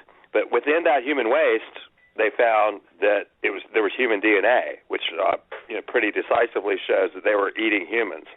So the story about the reptilian coming through the portal actually starts to take on more weight, considering the archaeological evidence actually supports it better than the story that they just kind of dispersed and became other tribes. Absolutely. So bottom line is that's the 2.5-hour DVD that we're giving away with the book. That's what people are going to find out about. That we found evidence that was not just somebody's opinion. It's not just an old Indian somewhere that wants to tell us stories. These are academics. They're very well respected. Their works, their books are used inside the indigenous schools, Navajo, Hopi, and so on schools. And they're oral historians, so they pass this down orally. In fact, it's very interesting being in a Hogan and having a third-generation medicine man tell us these stories. And in fact, he told us that when the missionaries came to the United States, the first missionaries, the Mexican invaders and so on, came here and started telling the indigenous people their stories to try to convert them to Christianity. Many did convert to Christianity. But he said, our forefathers told him, we already know these stories. We already know that God created, that a reptilian fell, came to the earth, deceived mankind, giant cannibalistic beings came onto the surface of the earth, God wiped them out in a flood, and after the flood they came back, not in the same numbers as they were before. He said, we already know this to be true. We lived it. It happened here at the same time that it was happening in the Middle East. And so that was the extraordinary thing that we found. But, of course, now the question is, they came once. There's universal evidence that it did, in fact, happen. But now the question becomes, is it going to happen again? And that's the part that actually ties into biblical prophecy, end times prophecy. And that's what we try to do in this new investigation on the path of the Immortals. And Chris did some research in there that is absolutely some of my absolute favorite stuff I've read in a very, very long time, where he talks about the fiery flying seraphim. And I don't know that we'll talk about that tonight, but just so people will know, when they get the book and they talk, and You see the biblical evidence, the Hebrew evidence, even the Dead Sea Scrolls that also describe these creatures that came through as having a reptilian presence. The fact that that is corroborated in scholarly works is just wonderful. It's fabulous. I think it's critical that people understand that, again, this is what I wish, forgive me, this is what I pray people will do, that they will learn to basically listen, take everything to the Lord in prayer. But when you, Tom, when you, Chris, when I or others are writing these books, and we spend the time to research the actual source material, I think that people have got to understand that this is a shaking of what you and I and we all have grown up thinking this is normal. The fascinating thing about Mesoamerica, the Incas, the Mayans, the Aztecs, everything that I have tracked in history basically goes back to the same thing, that the appetite for human flesh. Somebody said, where is that in the Bible? It was in Numbers 13, 33, 34 in that area, that the land, it devours its inhabitants. That means it doesn't basically hit them with taxation. It means that they ate them. And the thing that is interesting is that obviously the life is in the blood.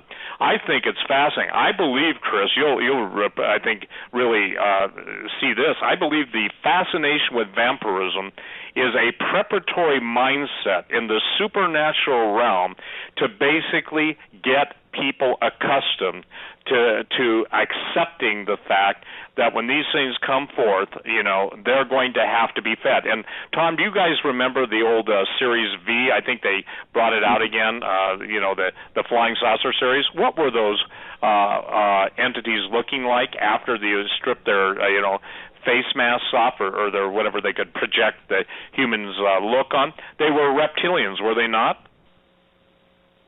Absolutely right. Mm-hmm. Yeah, and so what I'm saying is, here's the deal. The reason you have Area 51, you have all the different sites, all the Dulce bases, all the information about aliens, etc., is that they are seeking to come back into our realm. And maybe in the next hour we can get into we'll get into Hollow Earth, but I can tell you this, that I had, and this will probably whet some people's appetite, I had a general talk to me, and he said, if you want to see what we have to deal with in the special forces area of the things that go bump in the night, okay, he said, go watch the show, The Cave. And I don't know if you've ever seen it, but there's some really, really nasty things in the cave. And he said, Steve, it's worse than that. So it's fascinating that in the cave, and again, it's available on whatever you can, get at Netflix or whatever. And there's another movie that was like that, and I forget the name of it, but it was very similar. They both came out at the same time. Again, that was floating. So when Jesus said that men's hearts are going to fail them for things coming up on, UPON, the earth, what do people think that is? Do they think it's seriously, if our critics have any basis of standing, why don't they do a refutation beyond the sons of Seth? And everything in Genesis, I want to make this clear, everything in Genesis said after its kind. Anything that God created and he saw it and it was good. Everything the devil has done in history, and people can go on my website, Genesis6Giants.com, Genesis 6 Giants, all spelled out. 6 is the numeral, the number 6. Genesis6Giants.com, and read in the ancient manuscripts. It's up on the top nav bar, but they can read the Book of Giants, the Book of Enoch. See, we talk primarily about human-like things, but it says the fallen angels, the Nephilim, had sex with everything. I mean, in my book, Genesis 6, I quote some of the Babylonian tablets where these guys, the Nephilim, are bragging to their buddy Nephilims about getting it on with animals. And that's why God's prohibition, listen to this, against bestiality required the death of the beast as well as the person that was doing the beast. I'm sorry, I don't know how to say it any clearer than that. Most people cannot equate that to a genetic judgment by the living God. I don't know to the degree that was possible. But aren't we seeing this, you guys, in a technological form? Chris, I'll point the question to you. Are we not seeing the combination now of chimera-like beings, everything, and it kind of passed. It just went over everybody's heads until Tom Horn came on the scene, Steve Quayle came on the scene, and others came on the scene. Wait a minute, this is wrong. We're crossing every boundary. So every single boundary that God had placed in a position for our safety, for our protection, out of His love for us, these guys are trying to break. So it's fascinating that when somebody says they're seeing dinosaurs or they're seeing anything in that realm, I don't doubt it. And by the way, Tom, did you ever get that YouTube to open up with the demons at the beam point in CERN? No, you sent it to me earlier and it didn't open, and I left, and then when I came back it was time for the show. Okay. Well, anyway, I was contacted by a cutout, meaning somebody that was too frightened to contact me. I don't blame them. And they were talking about those very things seeing. So, Chris, this is the question to you. We've got CERN now. We have people literally dancing. I'm talking about a dance troupe, Let's call it the ballet from hell, okay? Hell's ballet, dancing around, doing the dance of cosmic destruction in CERN. Okay, ask yourself Shiva. this. Yes, Shiva. They're doing the dance of Shiva. I'm talking about people literally in the tunnels, dancing around, making this big epic thing. Obviously, they're celebrating the coming destruction of the world and the promise of a new recreated world. What's your thought on that? Because this is so beyond bizarre. This is so beyond the outer limits. This is even beyond the time tunnel combined with the Twilight Zone. Okay, the point being, address that because these are human beings dancing to their own destruction. Yeah, well, Steve, it's beyond question that they have this huge collider built over there, and they have a statue of what every Christian would easily identify as a demon. The Hindus call their creator Shiva, and also the god of destruction, the destroyer of worlds. In fact, when CERN was going to go online, a young Indian girl actually committed suicide, thinking that Shiva was going to be entering through CERN as a portal. So a lot of people were concerned that actually take the god Shiva seriously. Now, of course, we would identify Shiva as just another demon. In Hinduism, they have literally 30 million named gods, and I think that's quite telling of what that religion is really about. I mean, the 30 million gods are basically just the different levels of demonic entities that we would acknowledge. Yes, they do exist, but they certainly aren't our creators, or ultimately they will not destroy the universe. They're going to be put in their place. But here we have these atheistic scientists who are making really high-minded and boastful claims about discovering the nature of creation. They're going to call, the subatomic particle the God particle, as if they were discovering God with subatomic physics. And it's all kind of blasphemous in a particular way, because most of them don't even really believe in God, much less worship Him or acknowledge His holiness, or that He really is the creator. They think that it's all naturalism, and that they are these scientists who are going to inform us of the truth, and we're just, superstitious religious people who can't grasp, their level of intellect. This is what they think. But at the same time, they're making statements about we could open a gateway and no telling what might come through. I mean, they believe in parallel universes. They believe in the possibility of other realities, and they speculate that, they could actually send a message to one of these places using gravitons. They believe that gravity might be responsible for what they call dark matter. Now, what's dark matter? Dark matter is like they detect something really heavy out in space. They know it's there. The mass is there. They detect the gravity of it, but they can't see it. So they call it dark matter. But one of the speculations that they have is that it's actually a parallel universe, and we can't see it because it exists in dimensions outside of our own. But gravity is able to traverse the distance between universes on its own. So we feel the effect of the gravity, but we can't actually see the matter itself. So they call this brain world theory, and it's actually taken on quite a bit of life up at Harvard and some of the universities, and it's actually a theory of parallel universes.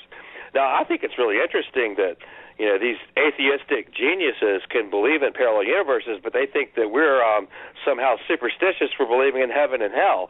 It's really not that far apart.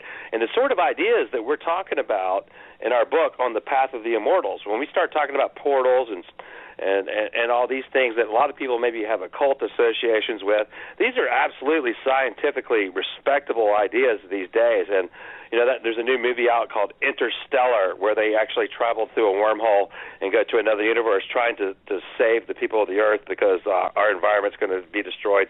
But they show in great detail how all that could work scientifically, and they show extra dimensions and how that might work. So these ideas are absolutely respectable in physics. But, when we start tying them to things like Bible prophecy and the end times, some people might accuse us of being fantastic. But, I think it explains some of the things that we see in Bible prophecy. You see at the judgments that these creatures come up through what? A door opens to the bottomless pit, and they're released. You see under the river Euphrates, that some kind of doorway is unleashed, is unlocked, and these fallen angels fly out to execute judgment. We see in the Septuagint version of Isaiah, chapter 13, that it says, "Open ye gates, ye rulers, giants are coming to fulfill my wrath." So these ideas, seem to mesh with these more scientific ideas. One of the things that I found even more fascinating is how, they think if there is a traversable wormhole, most people thought that a black hole would just decimate a human being because of the gravitational forces as you get close to it. But a physicist named Roy Kerr discovered that if a wormhole were rotating at enough speed, that it would create inertia that you could actually allow someone to traverse it. So they call that a Kerr black hole. Now, so what you're looking at would be very much like what we call a vortex or a whirlwind, something like that. Now, isn't it interesting that you can look at these Hebrew scriptures, even to the oldest book of the Bible? A lot of people think Job was the oldest book of the Bible. And isn't it interesting that when God speaks to Job, it says, out of a whirlwind he spoke, and it's like you see what this is very much sounds like an ancient person's description of what a traversable black hole would actually look like. Well, and I think that as how we say this, theoretical physics has to ultimately come into the spiritual realm, because again, isn't it amazing? They will actually believe in aliens. They won't ask the question I always ask: who created the aliens? They don't want to deal with that. Well, they've always been. Well, how do you know they've always been? And if they've always been, they sure don't need to go on R&R and come to the planet Earth, the orb of perpetual pleasure and indulgence for, how should we say this, undersexed aliens. I'm sorry to put it so blunt, but that's for a good time. When you pass the rings of Saturn, you see a sign out there saying go to Earth and have a good time. The reason I'm saying that in a ridiculous manner is because that's how ridiculous the argument is that the aliens created us, but never asking the question who created them. Is it so tough for... Yeah, go ahead. It doesn't really answer the question. You press them on the origin of life, because really the origin of life really demands God. It demands a supernatural creator outside of nature, to create nature. So, that is just an unanswerable question. And so you have these naturalists who don't have an answer. They push it out to another planet. That's all they've done, though. They haven't answered the question. They didn't even address it. They just took it off of Earth and said aliens seeded life on Earth. But they never answered the question, where did life come from? And, that's the problem with evolution and that whole worldview, is that it's incoherent because it's incomplete. And so that it's based on some kind of faith or promise that naturalism is true. So you start to ask yourself, is this worth putting my faith in? And, there's no reason to believe it. And it doesn't make sense. It can't get off the ground. It can't get started. It's almost self-defeating. Would you agree with that, Steve? Absolutely. Now, again, here's the thing. Are we not commanded in the Scripture, Tom and Chris, to study to show ourselves approved unto God? where is this? Can I say this? Where is this dumb unto death, reckless abandonment of searching the Scriptures, and why does everyone want to spend so much time fighting us, who's opposed to what we're trying to present? I mean, one of the most famous television evangelist's wife, I'm told, I have not listened to it, spent a half hour berating us, by name, not you, Chris, but I think it was Tom and I. And the deal is that sorry, that's one you got left out on. The point being is that we're at a point now in history where we can give answers. The Word of God has answers, and I can tell you this: just the fact, and I know we got to take a break, just real quick, just the fact that when people understand that the children, the inhabitants of the land, when the children of Israel were commanded to kill every man, woman, and child, those were not normal human beings. And that had been a sticking point in so many people's lives, just that simple explanation, because God knew if they didn't get rid of them, those guys would eat the children of Israel. Do we need to take a break, Doug? Yeah, we're going to take a break right now. This is a great stopping point. Absolutely. You're listening to the Hagmann Hagmann Report on this Tuesday, May 5th, 2015. Our guest tonight, Mr. Tom Horn. Our third and final hour on this Tuesday, May 5th, 2015, On the Path of the Immortals, is Tom Horn and Cris Putnam's latest book. Go to their website, Tom Horn's website, skywatchtv.com, or Cris Putnam's website, supernaturalworldview.com, or logosapologia.org, and pick up that book, On the Path of the Immortals. This is our third and final hour. Steve, I'll turn it over to you. You've been doing a great job. Well, thank you. And ladies and gentlemen, again, this will be available, on Doug and Joe's website. And I would encourage you to prayerfully and carefully start to take advantage of the opportunity combined, with all the years that Tom Horn's been doing this, I've been doing this, Chris is doing this. The area of research that we're in, and the area, I would say this, of what I would call true revelation based on the Word of God. I mean, just as the enemy has come in like a flood with all of the false supernaturalism, all of the occult, all of the New Age, all of the, I would say, aberrations of the truth still shines out and will stand out. Chris, you were talking about dark matter. Today, the Hadron Collider collided its first photons. But let me share this because this will illustrate what you just said. I'm quoting. Other results may reveal the existence of hidden dimensions through which gravity spreads, explaining why the gravitational pull of the planet is weak enough to overcome just by jumping. It says this: physicists will be looking at an area known as new physics, which includes antimatter and dark matter. We're not able to see these, but they are thought to make up most of the universe. In contrast, visible matter only makes up 4% of the universe. So based on visible, that which is visible is 4%. There's 96% of the universe that we don't even see. And aren't we told in the Bible that the visible was created by the invisible? God said, "Let there be light." And that's the entire Scripture. When I say that, the scriptural manifestation is a God supernatural, above and beyond His creation, creating for an object of His love, that's mankind created in His image and likeness. Through sin, the likeness is gone, but it's reestablished through Jesus. Jesus becomes the second Adam. We get a blood transfusion on Calvary, and we become new creations in Christ Jesus. But now we've got to basically get by the grace of God and His anointing, only by His Spirit, well, people begin to understand that the reason that Christians are being trodden underfoot, that the salt's lost its savor, the light's gone out. Not only has the light gone out, but not even have they put it under a bushel, they've covered it with 5 tons of mud. The point is, still, God is going to have a people. So, Tom, at this point, we're into the third hour. Tell me where you see the Lord taking you. Chris, I'll ask you the same question after Tom gets done, and I'll share how the same thing in my life and why I see transitioning into this stuff. I believe God is getting ready, if you will, Tom, to basically reveal those secrets that have been sealed from the beginning of time. And as Daniel said, they're sealed up, Daniel, for the appointed time. This is the appointed time. So, Tom, take your liberty. Don't worry about it. If you take 10, 15 minutes, take it. Chris will take it, and we'll just go like that and pass it back. But go ahead, Tom, then Chris, and I'll chime in. Yeah, well, once again, Steve and Doug and Joe, thanks for having me on the program this evening. It's great to be here with Chris. Here's the thing, we're talking about CERN and what's happening with the Hadron Collider, and people might wonder, okay, so what? What in the world does that have to do with the gateways of the Earth? But actually, it has everything in the world to do with the gateways of the Earth, because what they're doing at the CERN Hadron Collider, by their own admission, is they're trying to open a doorway to a parallel reality, to a parallel universe. They're trying to find the keys that will open the doorway. And at the fall of mankind, original man, there's diaphonetic marks connected in the Hebrew language, as I understand it, that imply that the original man could see as God sees.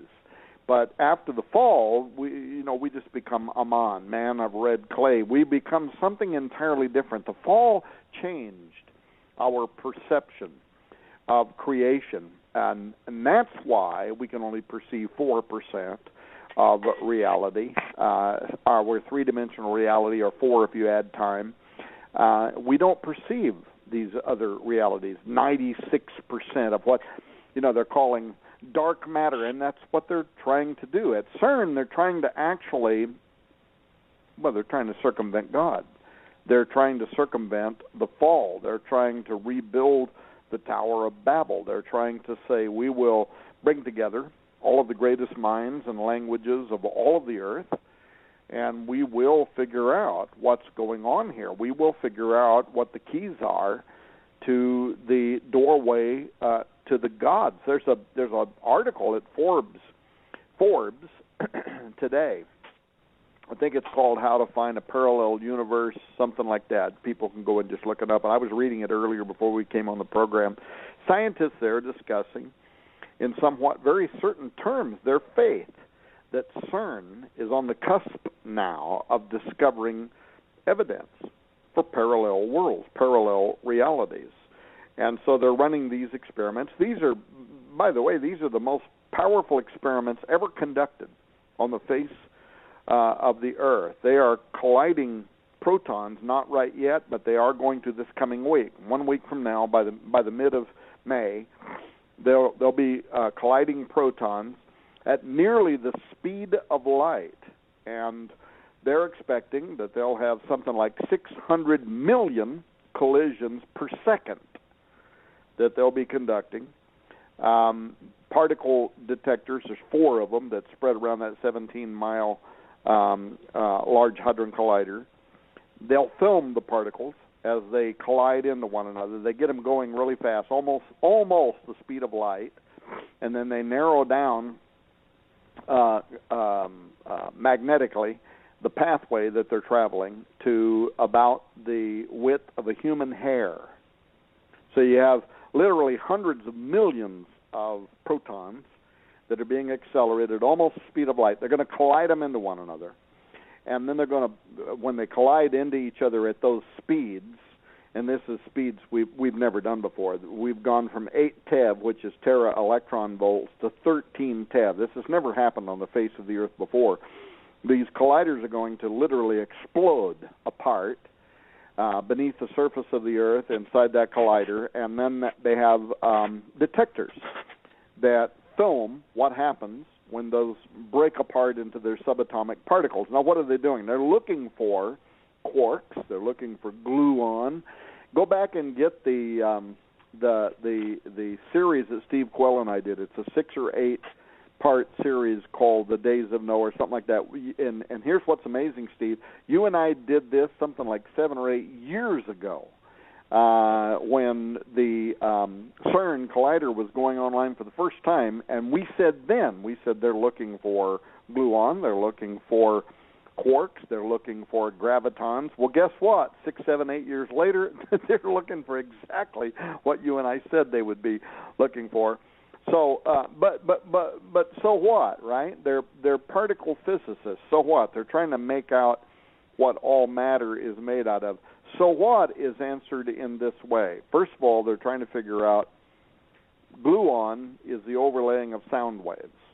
In the beginning, God spoke. Let there be. They're trying to figure out how God called forth molecular structures from nothingness into somethingness by his spoken word. They're trying to figure out why the New Testament says that Jesus is the Word, the audible expression of God incarnate, and that all things are by him and for him, and without him was not anything made that was made, and he is holding all things together. They know that gluon is holding all things together. They know that to be true. They know that the Bible is true. But they're rebellious. They don't want to serve God. They don't want to accept him, but they know that these are actually advanced statements about particle physics that are contained within the Scripture. And frankly, it cheeses them off because they're Luciferian and they're rebellious. They're like Lucifer. Now, don't let me get off track here. So they're also looking for gravitons. Now, gravitons are the theoretical particle of which gravity is made. Why are they looking for gravitons? Well, first of all, they want to, like the God particle, they want to be able to verify that it actually exists. Theoretically, they already know it does, but they want to verify it. But then they want to watch it because gravitons, this is the weak force in nature. It's not tied down to the Earth.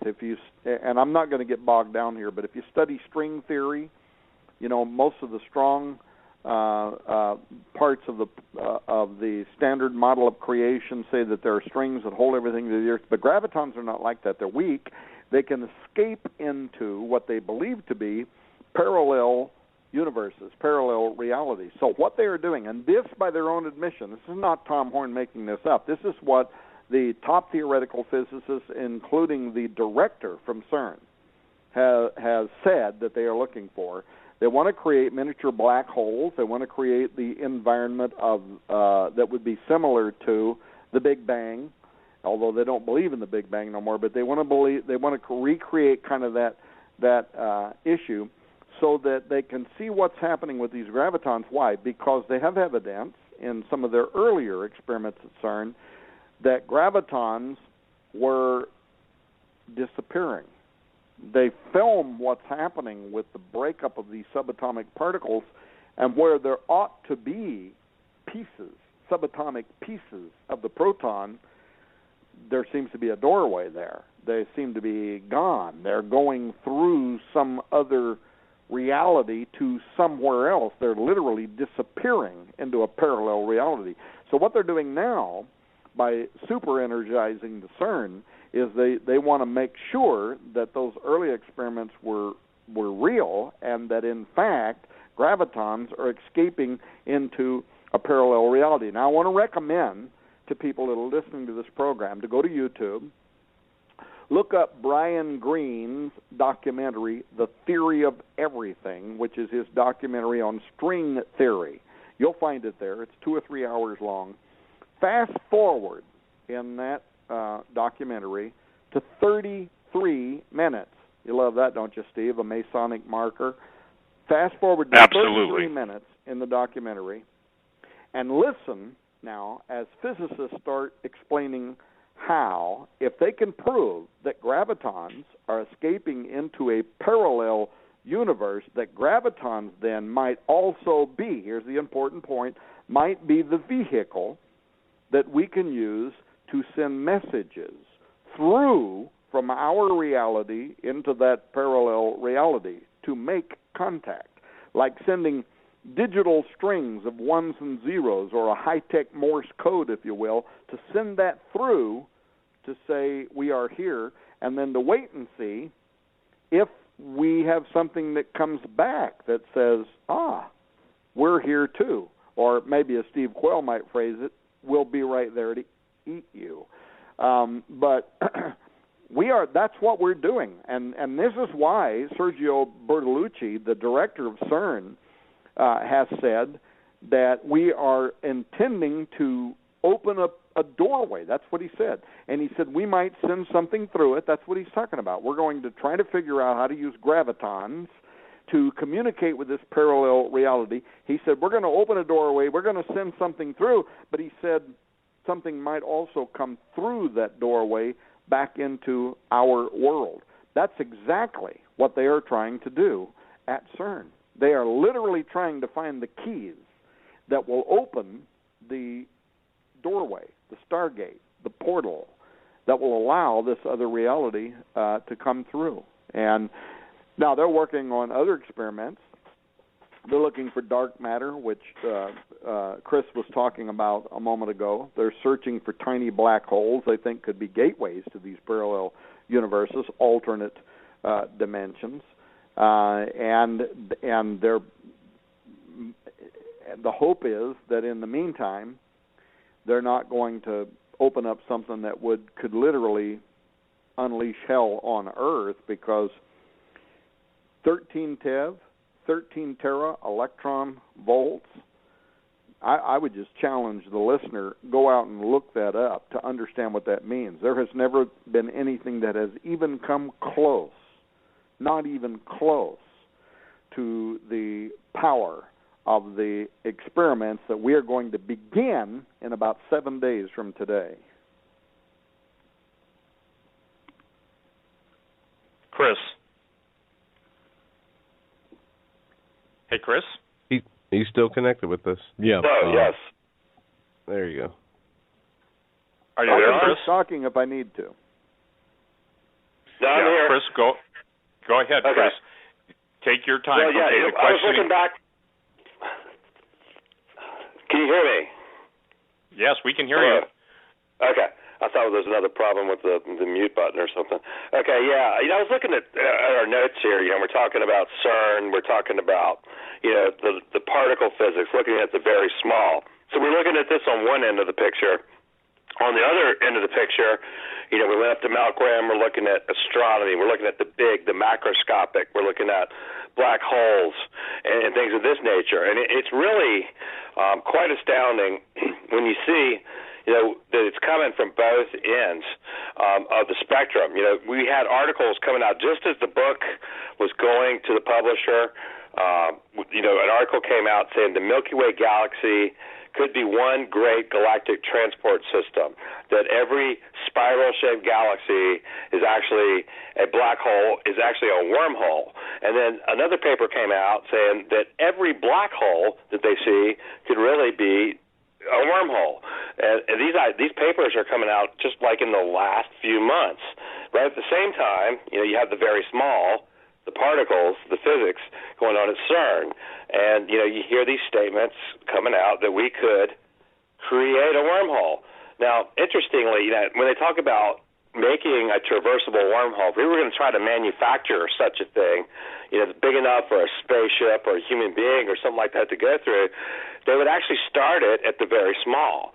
So, like the work that's being done at CERN, the way you make a traversable wormhole, at least in theory, and this is what all the greatest minds would say on this, is that you start by puncturing it at the very small level with one of these particles, and then you start to stretch it. And there's different ways that they propose to do that. But the idea is that you kind of stretch this thing out, and it gets bigger and bigger until you make it large enough to go through. So you actually need the particle physics part of it to make the puncture between the two levels. And that's some of the stuff they're looking at CERN is have they done that. And you had, Sergio Bartolucci, he said, out of this door something might come through. We might send something through it. Direct quote from the director at CERN saying that. And then right after that, all the newspapers and the scientific papers were talking about all these science fiction ideas of netherworlds and dwarves coming through and dragons. And they're making fun of the whole idea. Yet at the same time, they're absolutely laying the groundwork for something like that to come to pass. If there really is another world with beings that they're not prepared for. So they're kind of looking at it, like the tongue-in-cheek sort of thing, yet they're very much doing the work. And at the same time, we have these astronomers. And this is really what I found fascinating, is that they're talking about every spiral galaxy is actually a galactic transport system, meaning that there is some sort of black hole, traversable wormhole to get to like any part of the galaxy or to another spiral galaxy. That spiral galaxies perhaps interconnect. So these are very scientifically respectable ideas. So we're talking about how does this, affect, the thesis in our book, we're talking about who are the immortals. People wonder that right off the bat. Well, I don't really like the term angels so much because it's really just a alliteration of the Greek term angelos, which means messenger. And typically, God would send messengers, like in the Gospels, like when the stone was rolled away from the tomb, and they look like human beings, and they bring messages, like Gabriel did to Daniel when he was praying. He appeared as a brilliantly shining man, but very much like a man. But yet we see all these other beings in the Bible, like the seraphim, and then so a lot of people might kind of recoil at the idea that we're talking about reptilians. Well, the seraphim are reptilians, and scholars pretty much universally agree with this, that they are flying reptilian beings. And so, Tom mentioned earlier that we talked about these plumed serpent deities down in Mesoamerica. Well, we know that some of these angelic beings, these divine beings, these beings from the divine realm, rebelled against God. Well, we see these flying serpent beings in God's throne room called the seraphim. Well, in Isaiah, that same term appears later in the book, but they don't just say seraphim. They call it, like in the King James, it says fiery flying serpent. It's the exact same term in Hebrew, seraphim. It just depends on the context. If they're fallen, it appears that our translators have kind of made a decision for us. It's almost like somewhat of a obfuscation, I think, because when they're in the throne room of God, they just call them seraphim, and it kind of masks the truth that they are reptilian beings, even there, and then later they use the same term, they'll just translate it as fiery flying serpent, but it's absolutely the same word that Isaiah used when he was in the throne room of God. So the existence of, flying serpent beings is a biblical idea. It's right there in Isaiah, and it appears all throughout the Bible, but in the Old Testament, every time you see a seraphim mentioned, that is a reptilian. There's really universal agreement on that with Semitic language scholars. So, when you go down to Mesoamerica and you see these peoples are worshiping plumed serpent deities, I mean, it's pretty clear to me that this is the same sort of divine being that, Isaiah saw in the throne room, but it's a fallen divine being. It's a divine being that's accepting worship, it's presenting itself as a god, and it's absolutely commanding blood sacrifice, human sacrifice. And it's really not that surprising when you put the big picture together. But that, Quetzalcoatl is a fallen seraphim, from the Hebrew Bible. So, we make that argument in the book. And so, like I said, angelos is a messenger, yet we see seraphim, we see cherubim, and these are fierce-looking creatures. A cherubim is not something that God would send as a messenger because it would scare the piss out of whoever it showed up to. And, that is absolutely a biblical idea as well. And I would add, Chris. I got to stop. Chris, talking about people having the pee-pee scared up. These seraphim, that's exactly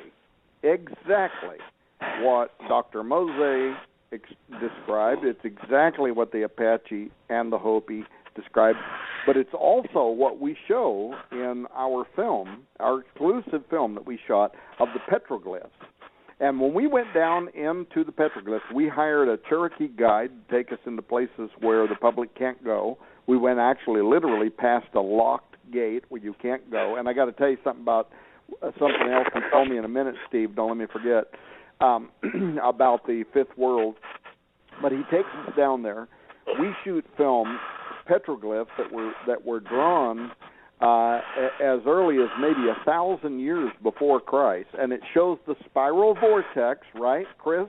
The spiral vortex, the tornado, if you will, and next to it, a giant reptilian creature with a halo around its head coming through the spiral vortex. Right next to that giant six-toed footprints in pursuit of smaller five-toed footprints. And when you couldn't stand there and look at these ancient petroglyphs that were drawn at the same time Moses was writing the Old Testament, and not understand that the phenomenon that was occurring on the earth was global. It was worldwide. And that, by the way, is why there had to be a universal flood, not just a Middle East flood. It had to be worldwide, because all flesh, the Scripture says, both man and beast, had become corrupted.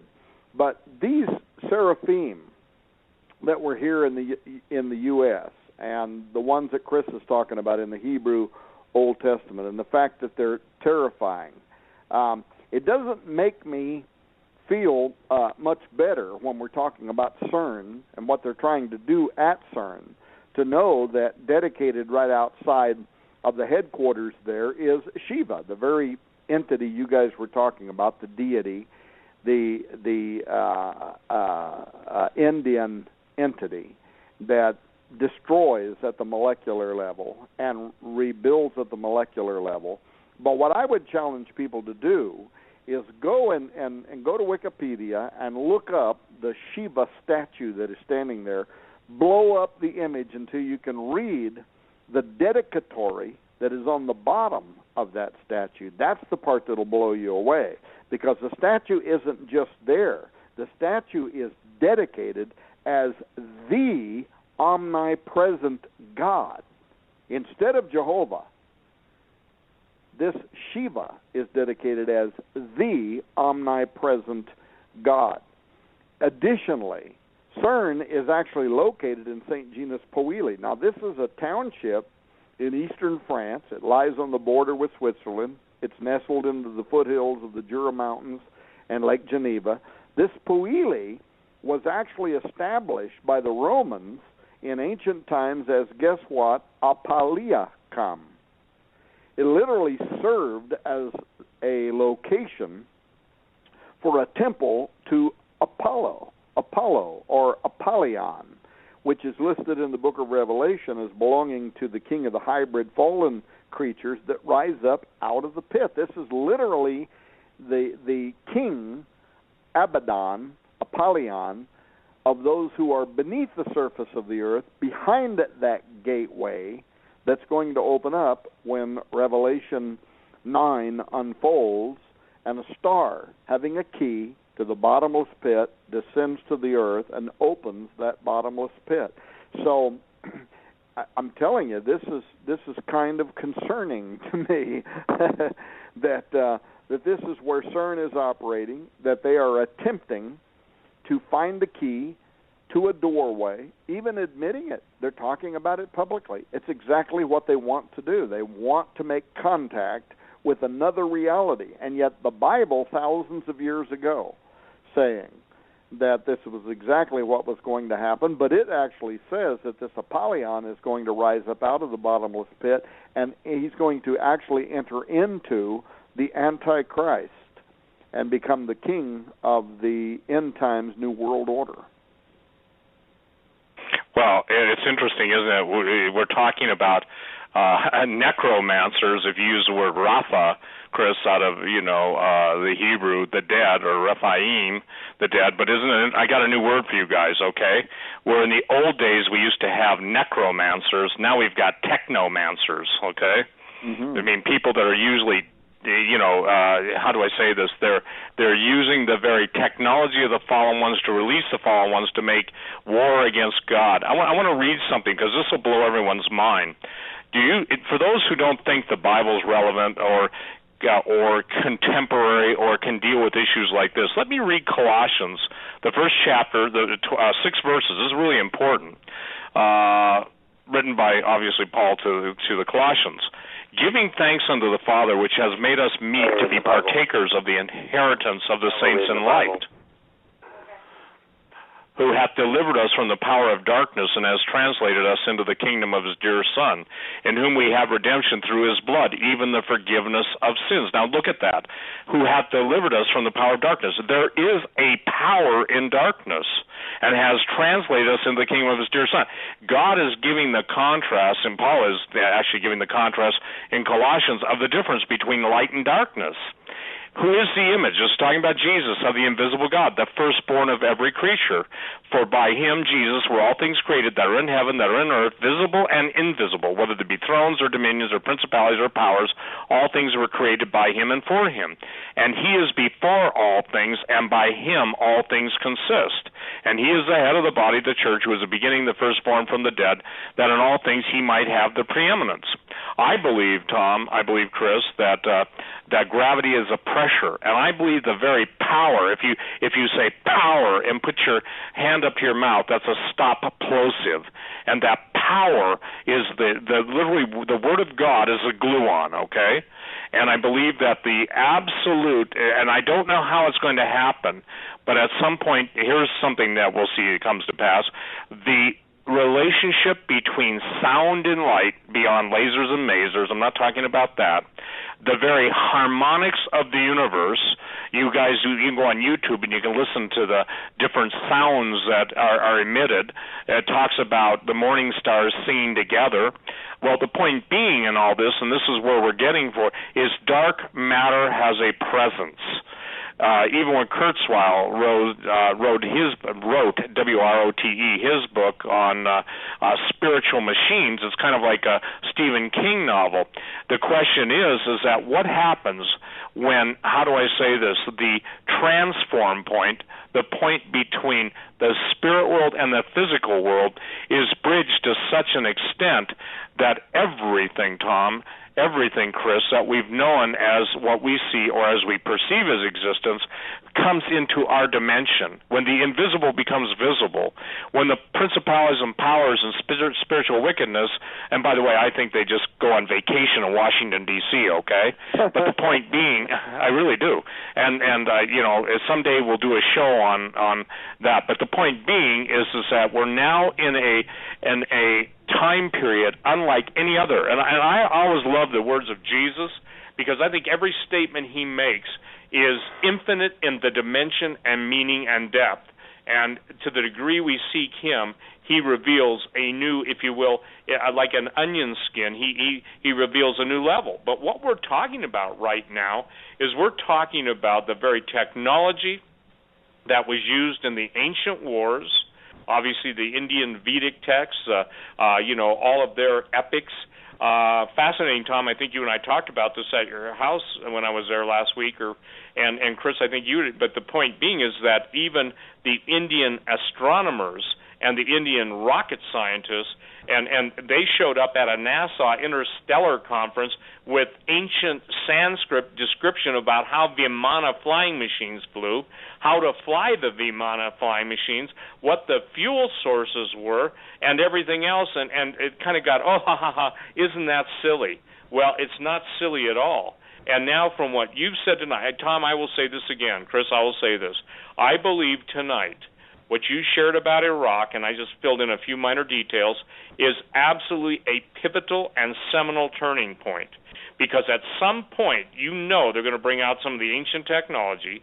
They're going to show it us, and they're going to say it was left to us by our creator benefactors, who, by the way, just happened to come from the Pleiades or whatever, The point being is that when they start to pull that, then that brings us to the other question I want to give to you tonight, Tom. When you were explain who showed up at Mount Graham when that guy told you about it, because I don't think you've ever said that until just you told me that last week, and if I missed that, I missed it. But who showed up in his helicopter at Mount Graham? I don't think I know what we're talking about. Well, didn't you tell me that you talked to somebody that said the Pope came in? Oh yeah. Actually, we were on our way up the mountain. Sorry, I faded out there for a moment. We were on our way up the mountain. We stopped at it was I don't know, like a public parks building that had been built during the Great Depression. It looked like a house. Yeah. What's that? It looked like a small home, actually. That maybe someone had lived there in the past. If you remember, had a fireplace. It was kind of cozy and stuff. Yeah. Yeah, and so we went inside there to have our lunch while we were on our way up. But here was the mysterious part about all that: is that the old guy that was in there, he was tending a fire, he was taking care of the facility. It was built during the Great Depression, some of the works programs. And so we're sitting there. He wants to know where we're going. And we mentioned to him we were going up to Mount Graham, and right out of the blue, he starts telling us about how the Pope had actually been brought to the top of Mount Graham inside of a helicopter. We're sitting there like, why is this guy telling us this stuff, right? But he knew. He worked there. He worked for the Parks Department. And he was aware that the Pope had actually been brought to the top of Mount Graham. So, yeah, that actually happened, Steve.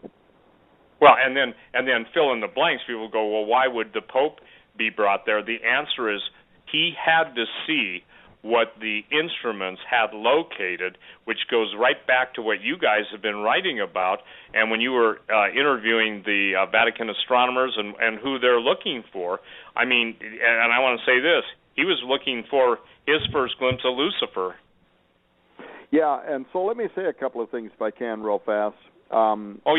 Take the time, because this is critical. I mean, this has got to be putting it in perspective, because when Tim Alberino comes on your show on Skywatch TV, and when we get the trailer out, we're going to basically be showing people that this is the most key controlled information in the world that is absolutely guarded at the expense of people's lives. So go ahead and say what you're going to say. Okay, so I know we're going to run out of time, so very quickly. Excuse me, gentlemen. Let me just ask this one question here, because we're getting a lot of emails about this. Can you just clarify which pope this was, and give me an approximate time frame? I would assume this was Pope Benedict XVI, because that's when we went up to the top of the mountain, and he spoke as if that had happened very recently, which was very kind of suspicious, if you will, because if Pope Benedict, we had already predicted that Pope Benedict was going to step down. Why would he have flown to the top of Mount Graham to be shown something which we absolutely have no idea what that was? But we assume that it might have been connected to what Malachi Martin had been talking about, that they are using the technology on the top of Mount Graham to monitor something that is approaching the Earth. Now, we have no way of vetting whether this guy was telling the truth or not, but we also know that he was not there to meet with us. He didn't even know we was coming. We just showed up. And while we're standing there in this building halfway up the mountain onto the top of Mount Graham, he just blurts out and tells us how that the Pope had recently been brought in a helicopter to the top of Mount Graham. He was aware of it. And he worked for the State Parks Department. So we were just kind of surprised. I don't even know that we included that in our book, but Chris would verify that that's exactly what he told us happened. And so we're kind of surprised by it. Well, Tom, thank you. Thank you for that. Now, I just want to say this, and I didn't mean to take you off track. Steve, you'll love this. We've got an unprecedented listenership coming out of the area of Rome, Italy right now. We can monitor, IP blocks listenership. So Tom, Chris, and Steve, well, just so you know, you got some fans there. And Doug, so let me say something directly to those that are listening to us now out of Rome. I was contacted by a priest, and we're just going to have to wait and see what happens. He said, watch what Pope Francis does in the encyclical that is coming out. It's going to be talking about the environment. He's going to issue an encyclical, which is very important to the Roman Catholics because it's kind of a moral imperative. It's going to tell them what they should or shouldn't do. It's going to be sent to all the bishops around the world who are going to send it to the 1.2 billion Catholics that are around the world. And already he is using language saying that the environmental issue is going to be a moral imperative. These are loaded words. When you hear a pope use language like moral imperative, this becomes kind of an enforcement, if you will. It's a very important document. So here's what I was told, to watch the language and see if the language is going to infer anything that has to do with what the Vatican's theologians right now are referring to as many worlds. This is something Guy Consolmagno, Jose Gabriel Funes, the Pope himself, who has degrees in science and actually had ambitions concerning astrobiology before he became a Jesuit, they would understand what this many worlds actually means. But the average listener out there might not, so let me explain it. Many worlds is this idea that there are many worlds, and that on these many worlds, exo-worlds out there, there are many other human-like people. When Jesus said, I have other sheep you know not of, that's what they're talking about. There are other worlds with people on them. They may be morally superior to us, but they're all watching, and we are only one of a coalition of worlds. Now, this is just a theory, but doctrine is being written around it. And that the time may come when we may be contacted by these other worlds to warn us that we are becoming a danger to the environmental condition of the earth. Let me give you a different explanation that'll make people understand this. Remember the old movie that came out in the 50s or 60s, whenever it came out, called The Day the Earth Stood Still? Remember that? And this was the first time that the world learned that it was actually only one of a coalition of worlds, and that we were being watched by others. And in the old original black and white, the idea was that we had developed nuclear technology that could, expand beyond our world to other places. And so the aliens were coming here with Klaatu Barada Nikto, the alien and his big robot, to let us know that if we ever thought we were going to expand our nuclear threat beyond the Earth, we would be reduced to a burned-out cinder. That's what the old original black and white said. Well, that movie was remade a couple of years ago with Keanu Reeves. And in the remake, they picked up the theme of many worlds in that the alien comes with his giant robot to let us know that humans now are the virus. We are the problem. We are destroying the environment. We are destroying the world. The whole message had to do with the whole greening, theology. And that we're going to have to be destroyed now because humans can't be turned around. We're wiping out Gaia, Mother Earth, and the Earth is more important than the humans that may live on top of it, according to the many Earths theory. So now, if you see the movie, somewhere in there, I think they convince the alien that maybe humans can repent, maybe humans can become more conducive to the whole, environmental situation. So what this Catholic was wanting me to know is watch the language that's going to come in the Pope's encyclical and note if there's any language in there that has to do with this many Earths theory. Because if there is, then where he is coming from has to do with an extraterrestrial worldview, an extraterrestrial point of view, that we are only one of many worlds, and we have a responsibility to the other worlds, and they're watching, the angels, the aliens, the whatever, they're watching, and we're going to be held responsible for the human ecological impact on the earth. So now we're going to get the Pope's encyclical by summer. Originally they had said it was going to come out in March. Now they're saying it's going to come out by summer. Bottom line is we're going to get it, and we'll find out what the Pope is talking about. But the point is, this Pope, he's a Jesuit, and I think he is connected to something that has to do with ET, Stargate concepts, portals. I say that because he has a historic relationship with the members of the Borg that most of the world don't even know about. Cris Putnam actually was able to track this down. He's connected to the Vatican Observatory Research Group. As a young adult, he earned a master's degree in chemistry from the University of Buenos Aires. He had scientific ambitions prior to entering the Jesuit order. Secondly, when the current leader of the Borg, Jose Gabriel Funes, entered the Jesuit order, one of his examiners was Pope Francis Bergoglio. So you have this relationship going back for a long time. But then thirdly, in a recent interview with the Catholic press, Jose Funes said about his personal friend, Pope Francis, he said he is going to soon turn his attention to issues of astrobiology. So there is something that is coming. It's coming.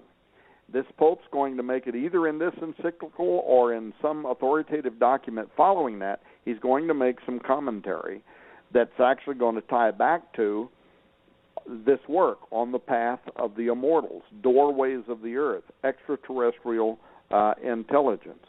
So, you know, as always, we're going to run out of time. Yep.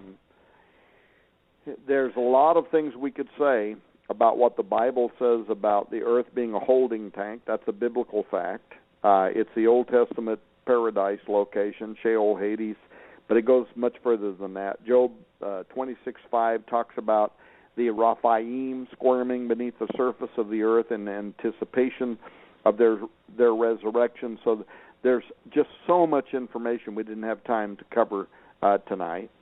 Secondly, not only is the earth dynamic, prophecy. Revelation 9, the fifth angel sounds, the bottomless pit is opened, things come up out of the earth. Also Isaiah 13, a command is given, the gates of the earth open, giants come to fulfill the wrath. But what we didn't have time to talk about was how Enoch and his 70 generations prophecy actually puts the timing of when those gates are going to open to right now, essentially right now. The very moment we're living in, according to ancient biblical prophecy, is the moment when the doorways of the earth are going to open. I wish we would have had time to also talk about the Babylon working, because the Babylon working, Jack Parsons, L. Ron Hubbard, they wrote, Parsons wrote in his biography how the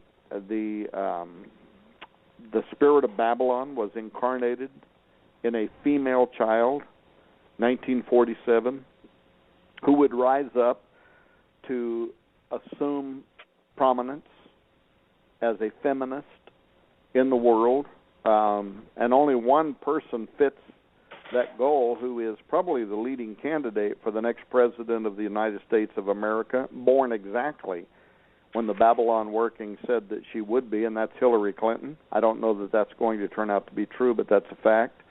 Yes, it is.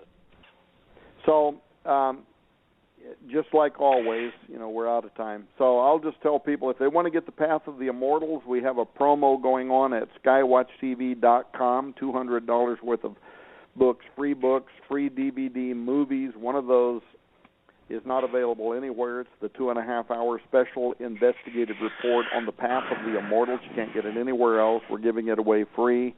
We're also giving away the free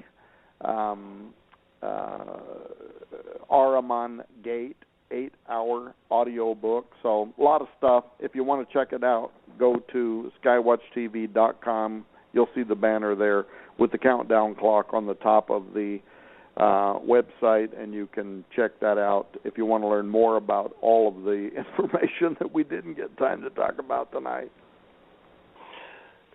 Well, I think Doug, at some time, if we can pull it off with Blog Talk, and Tom is open to it, and Chris, I think that, you know, I'm serious.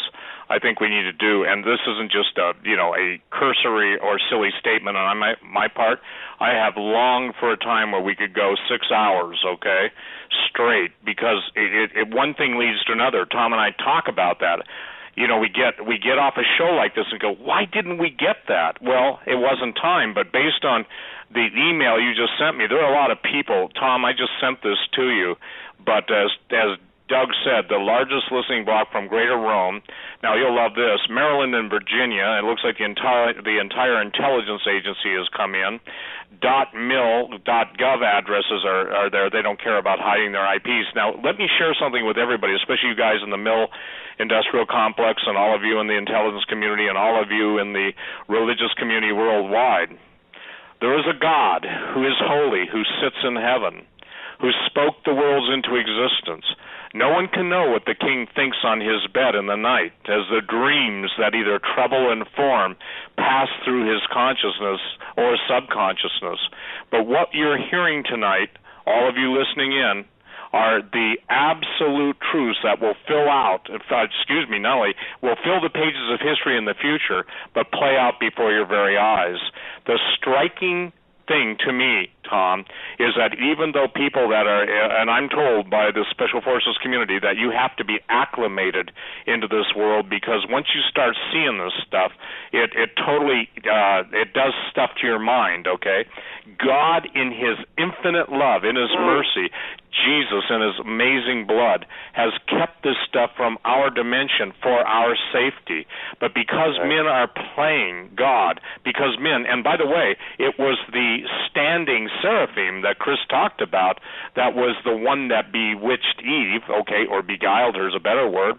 And so the fact is that now you've got an entire world or a cosmological theater playing out before the eyes and ears of everyone, with even people who are participants maybe totally knowing, but even those who think that they've plumbed the depths of hell, they're not ready for what's going to be coming. So, Doug and Joe, thank you. Chris, do you want to sign us? You got about 2 minutes before we go. Okay.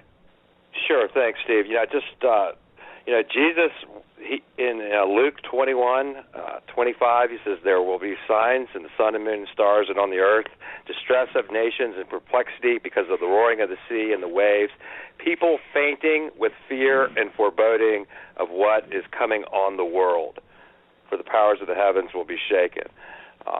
That day, looms in our future, and people are unprepared. I mean, the Bible tells us that. As in the days of Noah, they just go on marrying like everything is normal, and the day of judgment is coming closer and closer, and that's what we're really trying to make a reality. That's what we want people to wake up and become aware of. That there are good reasons to take this stuff seriously, and our book will point you to some of those reasons and why we think that time is very close, and people need to be prepared. It's been a privilege to be on with you guys, and as always, it's always a thrill. Well, Doug, the last thing I'll say 1 minute's worth is this. In order to understand all of history, how it's going to play out, the book of Genesis, in the beginning, lays it all out. Whether it's Genesis 3:15, the war between the powers of darkness and God's redeemed or the redeemed of the Lord. And I would just encourage people who really want to get a handle on this, that when I was led to go back and do Genesis 6 Giants Volume 2, it was because there were facts and things I did not know that were not to be revealed at that time. I'm not saying God couldn't reveal through someone else. I'm just saying it wasn't revealed. So I'd encourage everybody to get that book, because it will answer your questions. And then you couple it. See, where I left off, look at this. God raises up Tom and Chris to carry on the path of the Immortals. So the point is that, I would encourage all of you from all over the world, even those of you guys that think, you've bought the party line, at least you owe it to yourself and your souls for eternity to see if these things be true. Doug, God bless you. God bless Joe. Thank you, guys. You're just gentlemen to let us go totally, where the Lord led us, and may the Lord God of heaven bless you richly. Thank you so much, Steve. Thanks for handling this telephonic roundtable. We really appreciate it. Mr. Putnam, God bless you. Your book, your work's fantastic. And Mr. Horn, Skywatch TV, man, I'll tell you, you folks are really taking the world by storm. And we just want to say thank you. It's been an honor and a privilege to have you all on our show. And please do come back. And Steve, we'll make that 6-hour marathon happen. I guarantee it. Are you open to that, Tom? Oh, sure, yeah, would be. Mm-hmm. Okay, we'll do it then, Doug. All right, take care. That'll do it for us tonight, folks. Steve Quayle, Tom Horn, and Cris Putnam. What a fantastic show! This show will be available via archive in 15-20 minutes after the show ends. God bless everyone. Joe, thanks for everything. Yep. Till tomorrow. Have a good night. God bless. Stay safe.